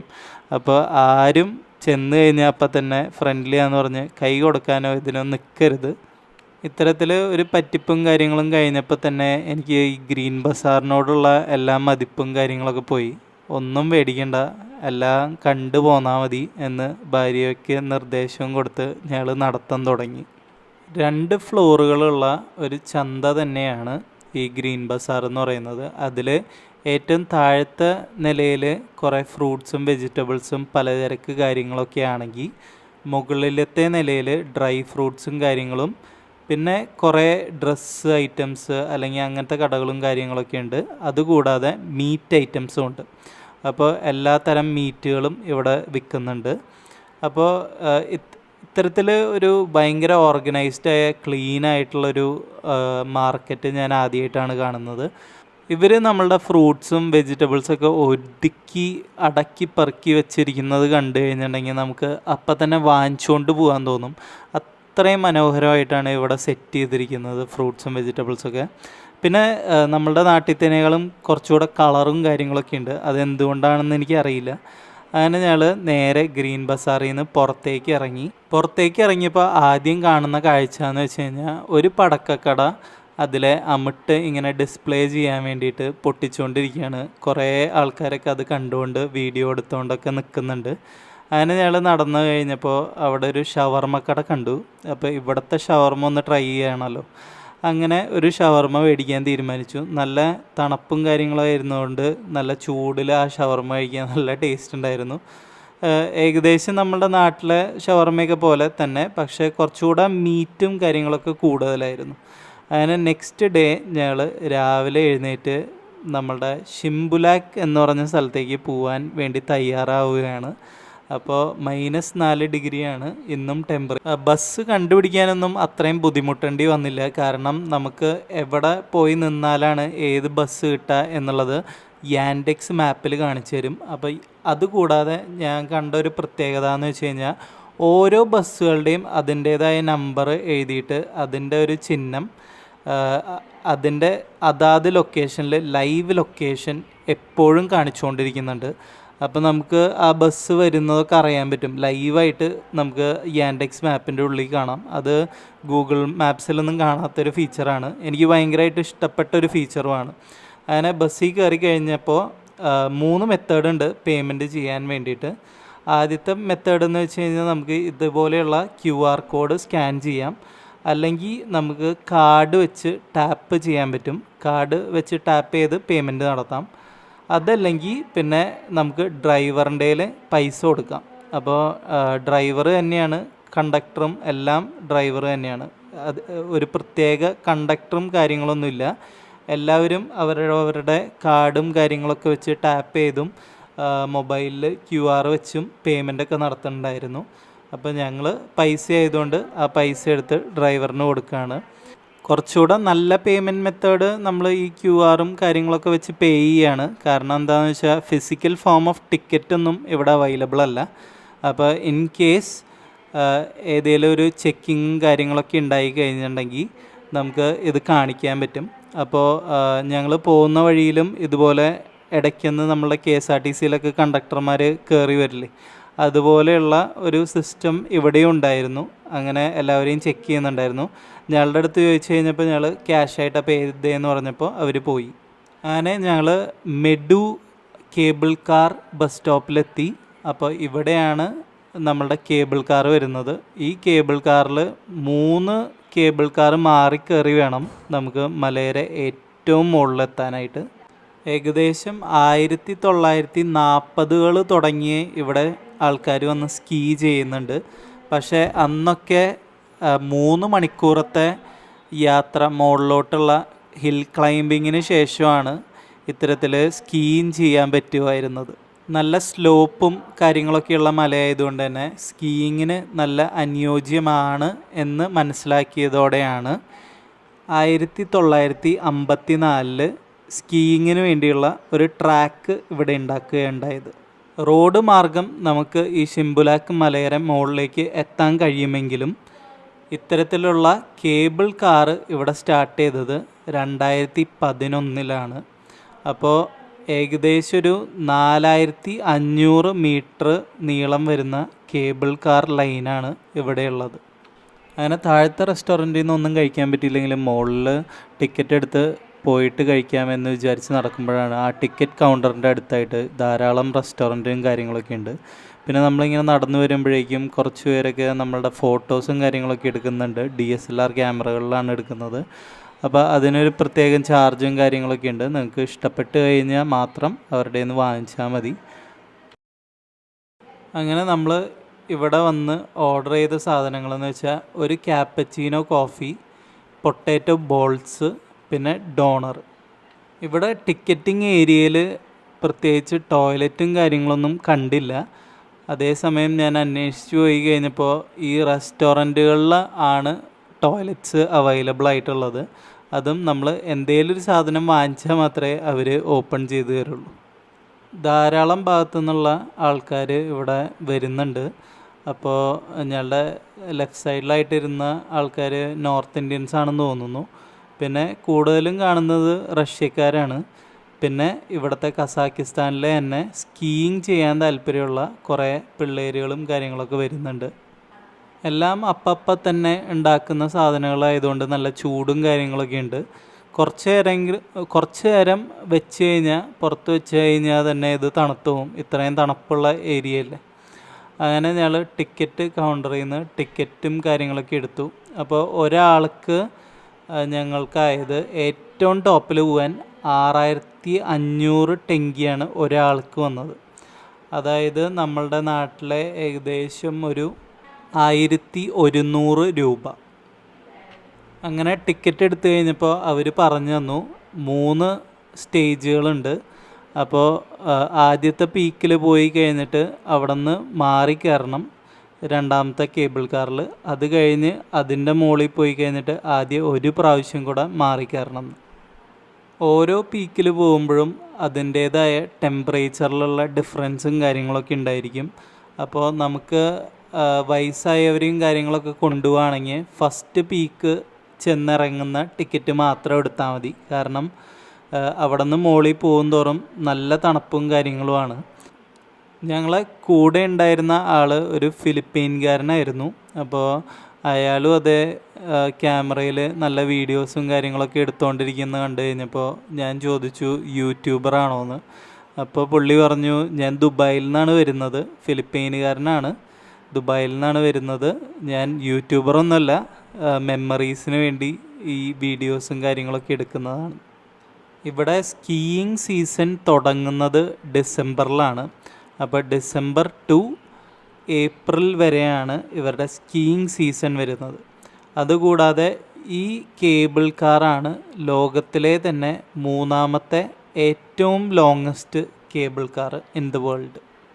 അപ്പം അങ്ങനെ മേലേക്ക് പോയിക്കൊണ്ടിരിക്കുമ്പോൾ ചെറിയൊരു വെള്ളം കെട്ടിക്കിടക്കുന്ന സ്ഥലവും കാര്യങ്ങളൊക്കെ കണ്ടു. എന്താണെന്ന് ഞങ്ങൾക്ക് അത്ര മനസ്സിലായില്ല. അങ്ങനെ ഞങ്ങൾ നേരെ പോയിക്കൊണ്ടിരിക്കുകയാണ്, ഏറ്റവും മുകളിലേക്ക് പോയിക്കൊണ്ടിരിക്കുകയാണ്. അപ്പോൾ മുകളിലെ നിലയിൽ പല റിസോർട്ടുകളും കാര്യങ്ങളൊക്കെ ഉണ്ട്. അവിടെ വേണമെങ്കിൽ നമുക്ക് താമസിക്കാം, കാര്യങ്ങളൊക്കെ ഉണ്ട്. എന്നാൽ കൂടെ ഞങ്ങൾ ഇത് 1 ഡേ ട്രിപ്പ് ആയതുകൊണ്ട് 1 ഡേ പോയി വരികയാണ്. അൽമാട്ടിയിൽ നിൽക്കുന്ന ആൾക്കാരാണെങ്കിൽ ഏകദേശം നമുക്ക് രാവിലെ ഒരു 9 മണിക്കുള്ളിൽ ഇറങ്ങിക്കഴിഞ്ഞാൽ നമുക്കൊരു 3 മണി 4 മണിയാവുമ്പോഴേക്കും തിരിച്ചെത്താവുന്നതാണ്. ഏകദേശം ഒരു 6-7 മണിക്കൂറാണ് ഇത്തരത്തിലുള്ള കേബിൾ കാറിൻ്റെയും പിന്നെ ട്രാവലും കാര്യങ്ങളൊക്കെ ആയിട്ട് നിങ്ങൾ നീക്കി വയ്ക്കേണ്ട സമയം. അപ്പോൾ ഈ കേബിൾ കാറിൻ്റെ ഉള്ളിലിരുന്ന് താഴോട്ട് നോക്കുമ്പോൾ നമുക്ക് തോന്നുന്ന കാര്യം എന്ന് വെച്ച് കഴിഞ്ഞാൽ ഈ ഗെയിം ഓഫ് ത്രോൺസിൽ ജോൺ സ്നോ ഒക്കെ നടന്നിരുന്ന ആ ഒരു ട്രാക്ക് പോലെയൊക്കെ ഉണ്ട്. അതുപോലെ ഭയങ്കര മനോഹരമായിട്ടുള്ള കാഴ്ചകളാണ്. അപ്പോൾ നമ്മളുടെ ചെറിയ വീടുകളൊക്കെ കാണാനായിട്ട് നല്ല രസമുണ്ട്. അപ്പോൾ ഇതിൽ റോഡും മാർഗമുണ്ട്. പക്ഷേ ഈ കേബിൾ കാറിൽ കൂടെ പോകുമ്പോഴാണ് നമുക്ക് അതിൻ്റെ ഏറ്റവും മനോഹരമായുള്ള ആ ഏരിയൽ വ്യൂ കിട്ടുന്നത്. നമ്മളുടെ കേബിൾ കാറൊക്കെ നല്ല സ്ട്രോങ് ആയിട്ടാണ് ഉണ്ടാക്കിയിരിക്കുന്നത്. അതുകൊണ്ട് തന്നെ നമുക്ക് അത്രയും പേടി തോന്നില്ല. പിന്നെ ഈ താഴെ സ്നോ ആയതുകൊണ്ട് ആണെന്ന് തോന്നുന്നു അത്ര അധികം എനിക്ക് പേടി തോന്നിയില്ല. കഴിഞ്ഞ പ്രാവശ്യം നമ്മൾ മലേഷ്യയിൽ ഇതുപോലെ കേബിൾ കാറിൽ പോയി കഴിഞ്ഞപ്പോൾ കുറേ പാറക്കെട്ടുകളായിരുന്നു. അതിൽ ഇച്ചിരി പേടി തോന്നുന്നുണ്ടായിരുന്നു. ഇടയ്ക്കുന്നൊക്കെ ഞാൻ കണ്ണൊക്കെ അടച്ചിരുന്നിരുന്നു.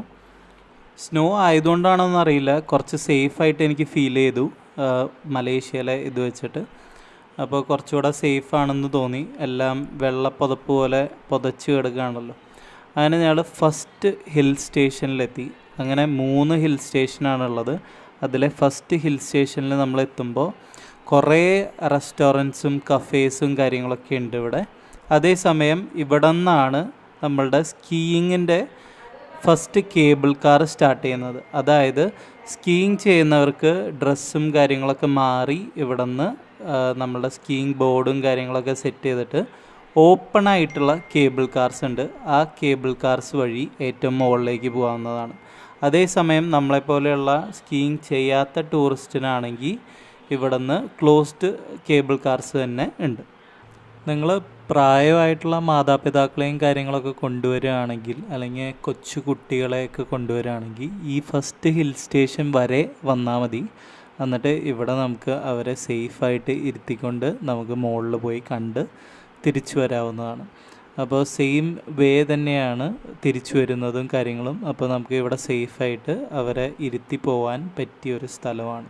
അപ്പോൾ നമുക്ക് നേരെ ഒരു ഫോഗ് അടിക്കുന്ന പോലെ ഒരു സംഭവം കാണാം. അതെന്തിനാണെന്ന് വെച്ച് കഴിഞ്ഞിട്ടുണ്ടെങ്കിൽ സ്കീയിങ് ചെയ്ത ട്രാക്കുകൾ ആദ്യം റിപ്പയർ ചെയ്യാൻ വേണ്ടിയിട്ട് വെള്ളം സ്പ്രേ ചെയ്ത് കൊടുക്കുന്ന ഒരു ഉപകരണമാണ്. അപ്പോൾ അത് സ്കീയിങ് ചെയ്യാത്ത ട്രാക്കുകളിൽ റിപ്പയർ ചെയ്യാൻ വേണ്ടിയിട്ട് ഈ വെള്ളം അടിച്ചു കൊടുത്തിട്ട് സ്കീയിങ് ട്രാക്കുകൾ റെഡിയാക്കിക്കൊണ്ടിരിക്കുകയാണ്. ഏകദേശം ഒരു 3 ട്രാക്കുകളാണ് ഇവിടെ അൽമാട്ടിയിലുള്ളത്. അപ്പോൾ ഈ 3 ട്രാക്കുകളിലും ഓരോ ട്രാക്ക് ഓപ്പൺ ആക്കുമ്പോൾ ബാക്കിയുള്ള 2 ട്രാക്കുകൾ നമ്മളുടെ വെള്ളം പോലെയുള്ള സാധനം അടിച്ച് റെഡിയാക്കിക്കൊണ്ടിരിക്കും. അപ്പോൾ ഈ മഞ്ഞ കളർ ഉപകരണമാണ് അതിന് ഉപയോഗിക്കുന്നത്. അതേസമയം മുന്നിലുള്ള ഗൊണ്ടോള കാണാം, കേബിൾ കാർ കാണാം. അപ്പോൾ ആ കേബിൾ കാറിൽ കുറേ പേരൊക്കെ സ്കീയിങ് ചെയ്യാൻ മുകളിലത്തെ ഹിൽ സ്റ്റേഷനിലേക്ക് പോകുന്നുണ്ട്. അതേസമയം നമ്മളുടെ ലെഫ്റ്റ് സൈഡിലായിട്ട് കുറേ സ്കീയിങ് ചെയ്യുന്ന ആൾക്കാരെ കാണാം. അപ്പോൾ ഇതിൽ 2 ടൈപ്പ് ഓഫ് സ്കീയിങ് ഉണ്ട്. ഒന്ന് നമ്മളുടെ 2 കാലിലും 2 സ്കേറ്റിംഗ് ബോർഡ്സ് വെച്ചുള്ള ഒരു സ്കീയിങ് മെത്തേഡ് ഉണ്ട്. അതാണ് ബിഗിനേഴ്സ് ചെയ്യുന്നത്. അതേസമയം കുറച്ച് എക്സ്പേർട്ടായി കഴിഞ്ഞാൽ നമുക്ക് ഒറ്റ ബോർഡിൽ നമ്മളുടെ ആ വടി പോലത്തെ സംഭവമൊന്നും ഇല്ലാത്ത ഒരു സ്കീയിങ് മെത്തേഡും കൂടെ ഉണ്ട്. അത് കുറച്ചുകൂടെ അഡ്വാൻസ്ഡ് മെത്തേഡാണ്. അപ്പോൾ നമ്മളുടെ ഈ കാണുന്നത് 2 റഷ്യയിൽ നിന്ന് വന്നിട്ടുള്ള ആൾക്കാരാണ്. അപ്പോൾ റഷ്യക്കാരാണ്. അവർ സ്കീയിങ് ചെയ്യാൻ വേണ്ടിയിട്ട് അൽമാട്ടിയിലേക്ക് വന്നതാണ്. ഏകദേശം -14 ഡിഗ്രിയിൽ ഞങ്ങളുടെ കൈയൊക്കെ വിറച്ച് തുടങ്ങി. അപ്പോൾ ഞാൻ റഷ്യക്കാരനോട് ചോദിച്ചു, നിങ്ങളൊക്കെ എങ്ങനെയാണ് ഈ തണുപ്പത്ത് ഇതുപോലെ സ്കീ ചെയ്യുന്നതെന്ന്. അപ്പോൾ അയാൾ പറഞ്ഞ മറുപടി എന്ന് വെച്ച് കഴിഞ്ഞാൽ, റഷ്യയിൽ ഞങ്ങൾക്ക് -80 ഡിഗ്രി സെൽഷ്യസും പിന്നെ ഇതിലും വലിയ സ്കീയിങ് ട്രാക്കാണ്. അപ്പോൾ അവിടെ സ്കീയിങ് ചെയ്ത ആൾക്കാരായതുകൊണ്ട് തന്നെ ഞങ്ങൾക്ക് ഇത് അത്ര വലിയൊരു തണുപ്പായിട്ട് തോന്നുന്നില്ല എന്നാണ് അവർ മറുപടി പറഞ്ഞത്. അതുകൂടാതെ അവർ അവരുടെ നാട്ടിലേക്ക് ഞങ്ങളെ ഇൻവൈറ്റും ചെയ്തു. സ്കീയിങ് പഠിക്കാൻ താല്പര്യമുള്ളവരാണെങ്കിൽ, അല്ലെങ്കിൽ ഒരു ഫസ്റ്റ് ടൈം ചെയ്ത് നോക്കാൻ താല്പര്യമുള്ളവരാണെങ്കിൽ ഏറ്റവും ചീപ്പസ്റ്റ് ആൻഡ് അഫോർഡബിളായിട്ട് സ്കീയിങ് ചെയ്യാൻ പറ്റുന്ന ഒരു വലിയൊരു ട്രാക്കാണ് നമ്മളുടെ ഷിംബോലിക് മലനിരയിൽ. കാരണം എന്താണെന്ന് വെച്ച് കഴിഞ്ഞിട്ടുണ്ടെങ്കിൽ ബാക്കി എല്ലായിടത്തും ഭയങ്കര ചാർജാണ് സ്കീയിങ്ങിന് മേടിക്കുന്നത്. അതേസമയം ഇവിടെ 7000 ടെങ്കയാണ് ഇവർ ചാർജ് ചെയ്യുന്നത്. അതായത് നമ്മളുടെ നാട്ടിലെ ഒരു 1100 രൂപയാണ് ഇവിടുത്തെ ചാർജ് വരുന്നത്. ഈ ചാർജിനുള്ളിൽ തന്നെ നമുക്ക് അൺലിമിറ്റഡ് ടൈംസ് ഓഫ് സ്കീ ചെയ്യാവുന്നതാണ്. ഇവിടെ ടിക്കറ്റ് വരുന്നത് രാവിലെ ഒരു 9 മണി തൊട്ട് 12 മണി വരെ ഒരു ടിക്കറ്റും, അതേസമയം 12 മണി തൊട്ട് വൈകിട്ട് 4 മണി വരെ വേറൊരു രീതിയിലുള്ള ഒരു ടിക്കറ്റും ആണ് ഇവിടെ വരുന്നത്. അപ്പോൾ അതിൽ നമുക്ക് എത്ര പ്രാവശ്യം വേണമെങ്കിലും ഈ കേബിൾ കാറിൽ കയറി മുകളിൽ പോയി നമുക്ക് സ്കീ ചെയ്ത് താഴെ വരാം. അപ്പോൾ അത് അൺലിമിറ്റഡ് ടൈംസാണ്. അപ്പോൾ നിങ്ങൾക്ക് സ്കീയിങ് ചെയ്ത് പഠിക്കാൻ ആഗ്രഹമുള്ളവരാണെങ്കിൽ ഇവിടെ വന്നാൽ മതി. ഇപ്പോൾ കൈയൊക്കെ മരവിക്കണ പോലെയുണ്ട്. ശരിക്കും നല്ല കാറ്റും അടിക്കുന്നുണ്ട്. നല്ല മരവിച്ച് ഇതായി. ഇത് സെക്കൻഡ് സ്റ്റേഷനാണ്. ഇനിയുണ്ട് ഒരെണ്ണം കൂടെ. ഇവിടെ എത്തിക്കഴിഞ്ഞപ്പോൾ ശരിക്കും മുകളിലെത്തിയത്. ഭയങ്കര തണുപ്പാണ് കേട്ടോ. ഇപ്പോൾ മൈനസൊക്കെ കണ്ടു തുടങ്ങി. ഇനി അടുത്ത സ്റ്റേഷനിലേക്ക് നടക്കുകയാണ്. ഗ്ലൗസ് വേണോ എന്ന് ചോദിച്ച വൈഫിനെ ശ്രദ്ധിക്കാതെ നടന്ന് കുറച്ച് കഴിഞ്ഞപ്പോഴേക്കും എൻ്റെ കൈ ഫ്രീസ് ചെയ്ത് ഐസും കട്ട പോലെയായി. പിന്നെ എനിക്ക് കൈ മടക്കാനും പറ്റുന്നില്ല, ഒന്നും ചെയ്യാൻ പറ്റുന്നില്ല. അത്ര അവസ്ഥയായി കഴിഞ്ഞപ്പോൾ ഞാൻ കഷ്ടപ്പെട്ട് വൈഫിനെ കൊണ്ട് ഗ്ലൗസും കാര്യങ്ങളൊക്കെ എടുത്ത് ഇടിയിപ്പിച്ചു. പക്ഷേ എനിക്ക് സ്റ്റിൽ വീഡിയോ എടുക്കണമെങ്കിൽ നമുക്ക് ഗ്ലൗസ് ഇടാതെയാണ് പിടിക്കാൻ പറ്റുള്ളൂ. അതുകൊണ്ട് ഇടയ്ക്കിടയ്ക്ക് നമ്മൾ ഗ്ലൗസ് ഊരി ഇടേണ്ടി വരുന്നുണ്ട്. അങ്ങനെ സെക്കൻഡ് സ്റ്റേഷനിൽ നിന്ന് തേർഡ് സ്റ്റേഷനിലേക്ക് നമ്മൾ എത്തിയിരിക്കുകയാണ്. ഈ പ്രാവശ്യം ഞങ്ങൾക്ക് നമ്മളുടെ കേബിൾ കാർ യാത്രയൊന്നും ഷൂട്ട് ചെയ്യാൻ പറ്റിയില്ല, കാരണം അത്രയും തണുപ്പായിട്ട് കൈ ഫ്രീസ് ചെയ്തിരിക്കുകയായിരുന്നു. അതിന് ഞങ്ങൾ ഏറ്റവും മുകളിൽ നമ്മളുടെ ഷിംബുലിക് മലനിരയിലെ ഏറ്റവും മുകളിലെത്തിയിരിക്കുകയാണ്. ഞാൻ നേരത്തെ വീഡിയോയിൽ പറഞ്ഞ പോലെ തന്നെ 2200 മീറ്റർ സീ ലെവലിന് മുകളിലാണ് ഈ ഷിംബുലിക് മലയുടെ ഏറ്റവും മുകളിലെ പീക്ക് ഇരിക്കുന്നത്. അപ്പോൾ ഇവിടെ നമ്മളുടെ നാട്ടിൽ വെച്ച് കമ്പയർ ചെയ്യുമ്പോൾ ഏകദേശം ഊട്ടി എവിടെയാണോ ഇരിക്കുന്നത് അത്ര ഉയരത്തിലാണ് ഈ ഷിംബുലിക് മലനിര ഇരിക്കുന്നത്. അങ്ങനെ ഞങ്ങൾ കസാക്കിസ്ഥാനിലെ ഷിംബുലാക്ക് എന്ന് പറയുന്ന സ്ഥലത്തെ ഏറ്റവും മുകളിലത്തെ പീക്ക് എത്തിയിരിക്കുകയാണ്. ഇവിടെ വന്നപ്പോൾ അത്ര മറ്റേ കാറ്റടി ഇല്ലാത്തതുകൊണ്ട് തന്നെ ഈ മൂന്നാമത്തെ സ്റ്റേഷനിൽ അത്രയും പ്രശ്നം തോന്നുന്നില്ല. പക്ഷേ രണ്ടാമത്തെ സ്റ്റേഷനിൽ ഇറങ്ങിയിട്ട് എൻ്റെ കൈ ഫ്രീസായി പോയി, കൈ അനക്കാൻ പറ്റില്ല, അതുപോലെയായിരുന്നു. അപ്പോൾ എങ്ങനെയുണ്ട്? നല്ല രസമുണ്ട്, സൂപ്പർ വ്യൂ. ഇനിയിപ്പോൾ കശ്മീർ കാണേണ്ട ആവശ്യമില്ല അല്ലേ? അതിലും അടിപൊളി സ്ഥലം കണ്ടു. പിന്നെ ഞങ്ങളുടെ കൂടെ ഒരു റഷ്യക്കാരനുണ്ടായിരുന്നു, അപ്പോൾ റഷ്യയിലേക്ക് ഇൻവൈറ്റ് ചെയ്തിട്ടുണ്ട്. റഷ്യയിൽ ഇതിലും തണുപ്പാണ്, -80 വരിക എന്ന് പറയണേ അവിടുത്തെ ഇതേപോലെയുള്ള പ്ലേസിൽ. അപ്പോൾ ആളായിട്ടൊരു നല്ലൊരു ചാറ്റൊക്കെ കഴിഞ്ഞു. അപ്പോൾ ആൾ പറയുന്നത് ഇത് ഭയങ്കര ചെറുതാണെന്ന്, അവരുടെ വെച്ച് നോക്കുമ്പോൾ ഭയങ്കര ചെറുതാണെന്ന്.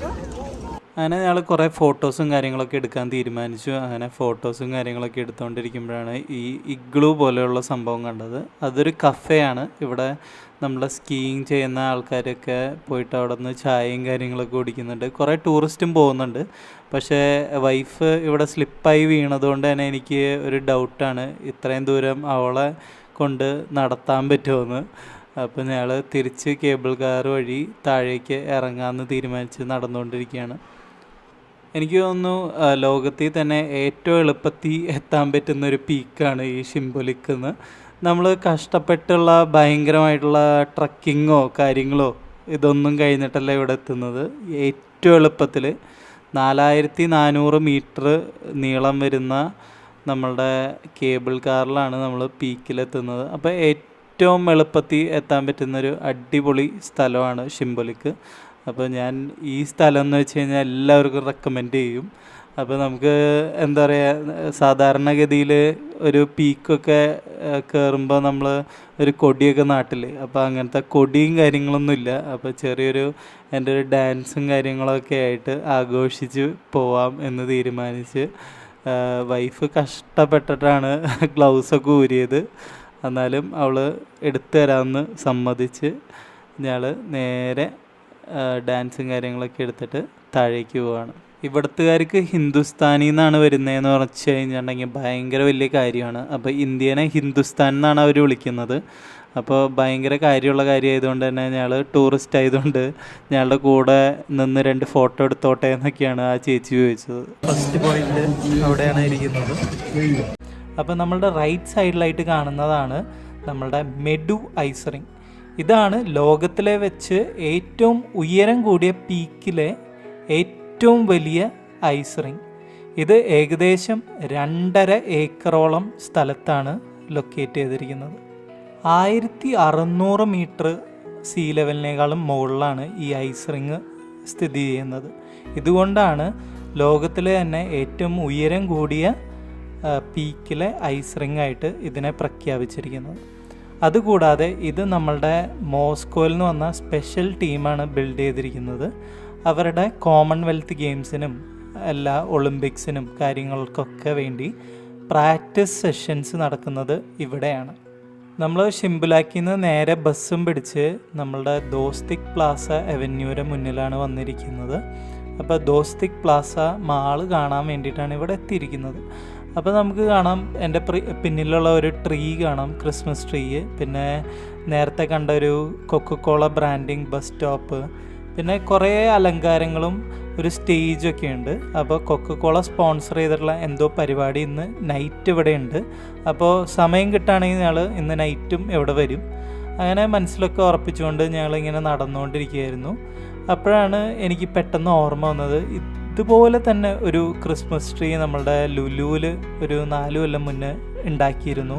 അപ്പോൾ അവർ ക്ലെയിം ചെയ്തത് ലോകത്തിലെ തന്നെ ഏറ്റവും വലിയ ക്രിസ്മസ് ട്രീ എന്നാണ്. അപ്പോൾ അവർ തന്നെയാണ് ഇവിടെയും അതേ ക്രിസ്മസ് ട്രീയും കാര്യങ്ങളൊക്കെ ഒരുക്കിയിരിക്കുന്നത്. അങ്ങനെ നേരെ മാളുടെ ഉള്ളിൽ കയറി കഴിഞ്ഞ് ഇതിങ്ങനെ നടന്നുകൊണ്ടിരിക്കുമ്പോൾ പലതരം ബ്രാൻഡുകളുടെ ഷോറൂംസാണ്. അപ്പോൾ നമ്മൾ കണ്ടതും കണ്ടിട്ടില്ലാത്തതുമായിട്ടുള്ള കുറേ ബ്രാൻഡ്സ് ഉണ്ട്. അപ്പോൾ വൈഫ് ഇതൊക്കെ കണ്ടിട്ട് ഇടയ്ക്കുന്ന് അതിൻ്റെ ഉള്ളിലേക്കൊക്കെ പോകാൻ നോക്കുന്നുണ്ട്. ഞാൻ കൈ പിടിച്ച് നടക്കുന്നതുകൊണ്ടാണ് പോകാത്തത്. അങ്ങനെ പോയിക്കൊണ്ടിരിക്കുമ്പോഴാണ് നമ്മളുടെ ഹാരി പോട്ടറിലെ 2 കഥാപാത്രങ്ങൾ ഇങ്ങനെ നടന്നു പോകുന്നത് കണ്ടത്. അത് നല്ല രസവും കാര്യങ്ങളൊക്കെ ഉണ്ടായിരുന്നു. അങ്ങനെ ഞങ്ങളുടെ നടത്തം തുടർന്നു. ഒരു കടയിലേക്ക് വലിച്ചു കയറ്റി അവൾ. അങ്ങനെ ഇരിക്കുമ്പോഴാണ് പെട്ടെന്ന് പുറത്തുനിന്ന് ഭയങ്കര ശബ്ദം.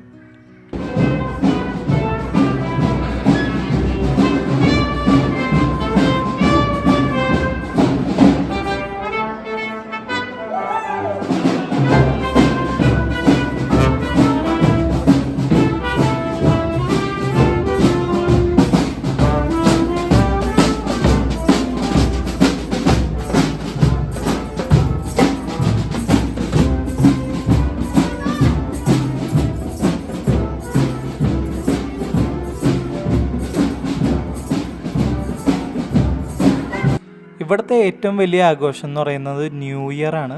അപ്പം ഞങ്ങൾ ഇവിടെ എത്തിയിരിക്കുന്നത് ക്രിസ്മസ് കഴിഞ്ഞ് 2 ദിവസം കഴിഞ്ഞിട്ടാണ് ഇവിടെ എത്തിയിരിക്കുന്നത്. പക്ഷേ ഇപ്പോഴും ആ ക്രിസ്മസ് ആഘോഷങ്ങളും കാര്യങ്ങളൊക്കെ നടന്നുകൊണ്ടിരിക്കുകയാണ്. ഇവിടെ സ്കൂളുകൾക്കും ഇതുകൾക്കൊക്കെ അവധിയാണ്.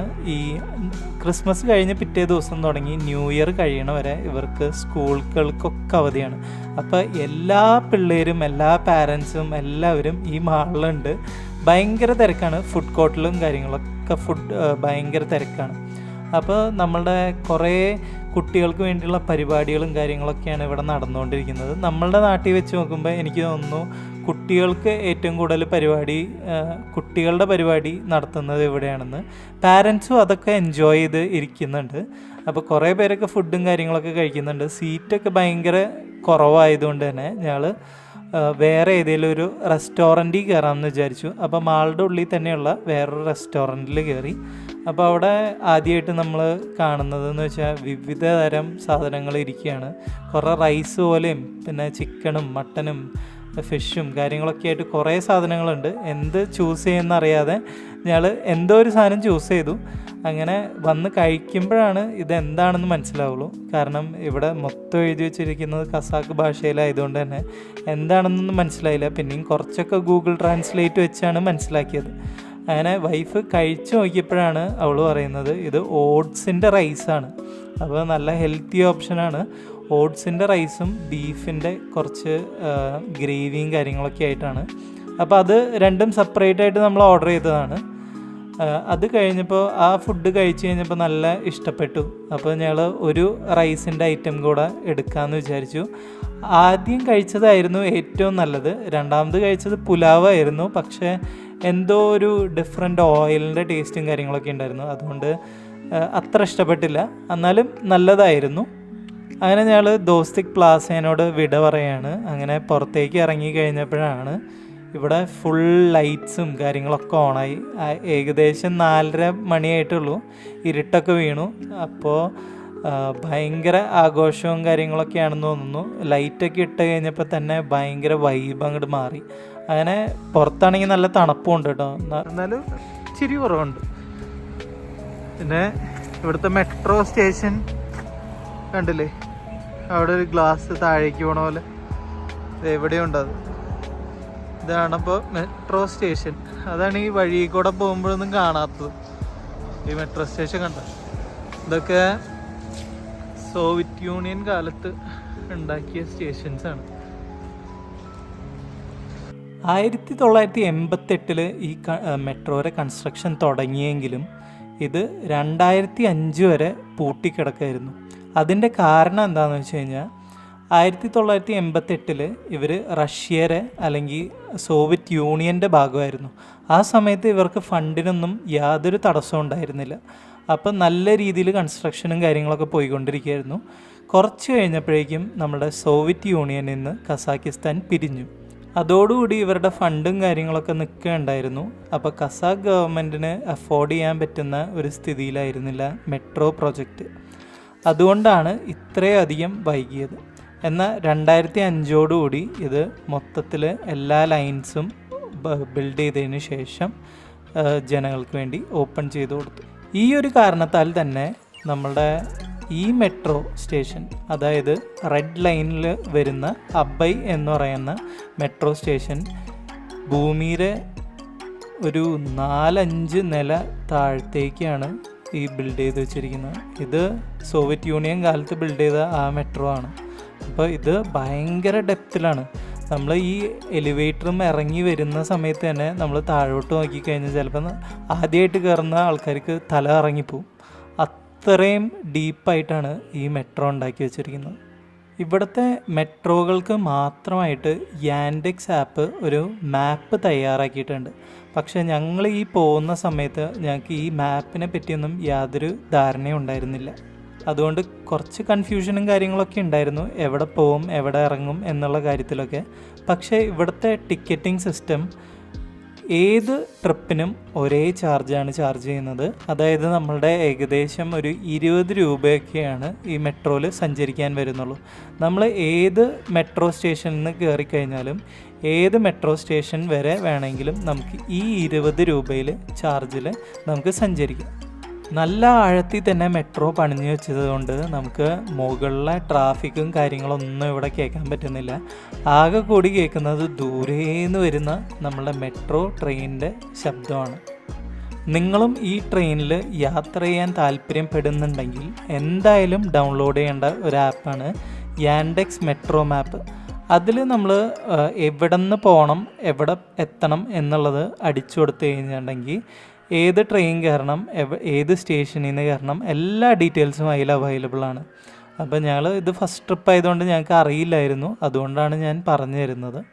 അങ്ങനെ നമ്മളുടെ ട്രെയിനിൻ്റെ ശബ്ദം അടുത്തോട്ട് വന്നുകൊണ്ടിരിക്കുകയാണ്. കുറച്ച് ലൈറ്റും കാര്യങ്ങളൊക്കെ കണ്ടു തുടങ്ങി. അപ്പോൾ എങ്ങനെയുള്ള ട്രെയിനാണെന്നൊന്നും അറിയില്ലല്ലോ, അതും ആകാംക്ഷയോടെ ഞങ്ങൾ നോക്കിയേക്കാണ് നമ്മളുടെ ട്രെയിനിനെ. അപ്പോൾ ദേ നമ്മളുടെ ട്രെയിൻ വന്നിരിക്കുകയാണ്. ഏകദേശം നമ്മളെ കൊച്ചി മെട്രോയിൽ ഉള്ള ആ ഒരു ട്രെയിനിൻ്റെ ലുക്ക് തന്നെയാണ്.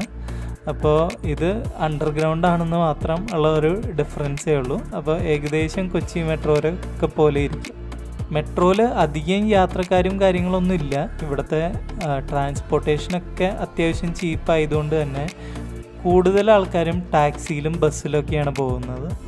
അങ്ങനെ നമ്മളുടെ മെട്രോയിലെ കാഴ്ചകളും കാര്യങ്ങളൊക്കെ പകർത്തിക്കൊണ്ട് ഞങ്ങൾ പോവുകയാണ്. അപ്പോൾ പുറത്തേക്കുള്ള കാഴ്ചകളൊന്നും കാണില്ല, അണ്ടർഗ്രൗണ്ട് ആയതുകൊണ്ട് തന്നെ മൊത്തം ഇരുട്ടും കാര്യങ്ങളൊക്കെയാണ്.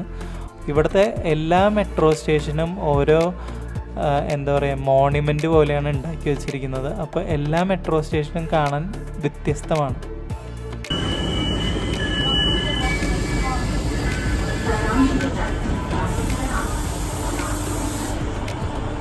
നമ്മൾ ഇറങ്ങിയിരിക്കുകയാണ്. ഇവിടെ എവിടെ പോകണമെങ്കിലും 120 ടെങ്ക്, അതായത് നമ്മളുടെ നാട്ടിൽ 20 രൂപയാണ് കൊടുക്കേണ്ടത്. ഒരു റിപ്പബ്ലിക് സ്ക്വയറിൻ്റെ അവിടേക്കാണ് വന്നിരിക്കുന്നത്.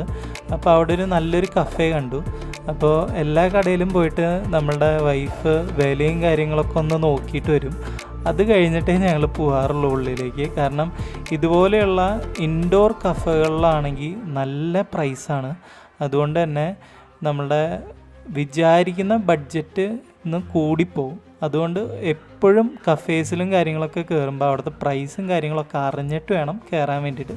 ഇത് ഞങ്ങൾക്ക് നല്ലൊരു അഫോർഡബിൾ ആയിട്ടുള്ളൊരു കഫേ ആയിട്ട് തോന്നി. അപ്പോൾ അവിടെ ഞങ്ങൾ വാങ്ങിച്ചത് ഒരു സാൻഡ്വിച്ചാണ്, ചിക്കൻ സാൻഡ്വിച്ചും പിന്നെ ടാർട്ട് പിന്നെ ഒരു ഷുഗർ ഗ്ലേസ്ഡ് ബണ്ണുമാണ്. അപ്പോൾ ഇവിടെ 2 കടകളാണ് ഈ ഒറ്റ കഫേയുടെ ഉള്ളിൽ നടത്തുന്നത്. കാരണം 2 സ്ഥലത്ത് 2 ടൈപ്പ് ഓഫ് സാധനങ്ങളും അവർക്ക് 2 ബില്ലുമായിരുന്നു. അതുകൊണ്ടാണ് എനിക്ക് അത് beef pizza.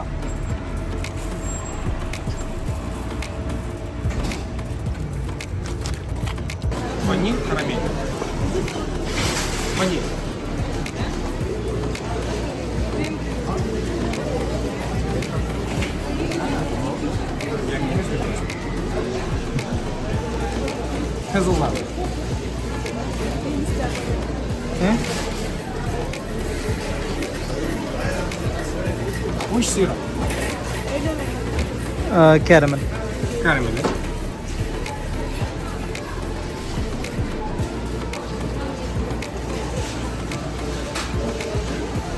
Harissa. Delhi Mumbai ആണ്. മുംബൈയില. ഹലോ ഗൈസ്, ഫ്രീ കോഫിയാണ്, ഫ്രീ സാമ്പിളാണ്. സാമ്പിൾ കൊടുക്കുന്നത് കണ്ടില്ലേ ഇവിടെ. നെസ്കോഫെ പോലെ ഒരു വലിയൊരു ബ്രാൻഡാണ് ഇവിടുത്തെ ജേക്കബ്സ് കോഫി. അപ്പോൾ രണ്ടുപേർക്കും സാമ്പിൾ കിട്ടി. അതുകൊണ്ട് ഇന്ന് ചായ മേടിക്കണ്ട, ചായ മേടിക്കാൻ തന്നെ ഒരു 200-300 ടെങ്കെങ്കിലും ആവും. അത്യാവശ്യം കുറച്ച് നേരമൊക്കെ മാളിൽ കാര്യങ്ങളൊക്കെ കറങ്ങി നടന്ന് അവിടുത്തെ ഫ്രീ കോഫിയും ഫുഡും വേറെ ഫുഡും കാര്യങ്ങളൊക്കെ വാങ്ങിച്ചിട്ടുണ്ടായിരുന്നു. അത് ഇതിൽ കാണിച്ചിട്ടില്ല. അപ്പോൾ അതൊക്കെ കഴിച്ചു കഴിഞ്ഞപ്പോൾ ഞങ്ങൾ ഇനി എന്താണ് ഈ കസാക്കിസ്ഥാനിൽ കാണാനുള്ളത് എന്ന് തേടി ഇങ്ങനെ നടക്കുമ്പോഴാണ് വൈഫ് പറഞ്ഞത്, ഇനി കോപ്പ് സ്റ്റോബ് എന്ന് പറഞ്ഞിട്ടുള്ള ഒരു ചെറിയൊരു മലമുകളിലെ ഒരു ഫാൻറ്റസി പാർക്ക് ഉണ്ട്, അപ്പോൾ അതിലേക്ക് പോകാമെന്ന് പറഞ്ഞു. അപ്പോൾ നമ്മളുടെ ന്യൂ ഇയർ ഫെസ്റ്റും കാര്യങ്ങളൊക്കെ കാണിച്ചു കൊടുത്തപ്പോൾ വൈഫും തീരുമാനിച്ചു എന്നാൽ കോപ്പ് സ്റ്റോപ്പിൽ പോകണ്ട, നേരെ പാർട്ടിക്ക് പോകാമെന്ന് വിചാരിച്ചു. അങ്ങനെ ഇപ്പോൾ ഗൈസ് നമ്മുടെ അൽമാട്ടി ട്രിപ്പിൻ്റെ ലാസ്റ്റ് ഡേ ആണ്. നാളെ രാവിലത്തെ ഫ്ലൈറ്റിൽ തന്നെ ഞങ്ങൾ ഉസ്ബെക്കിസ്ഥാനിലേക്ക് പോകും.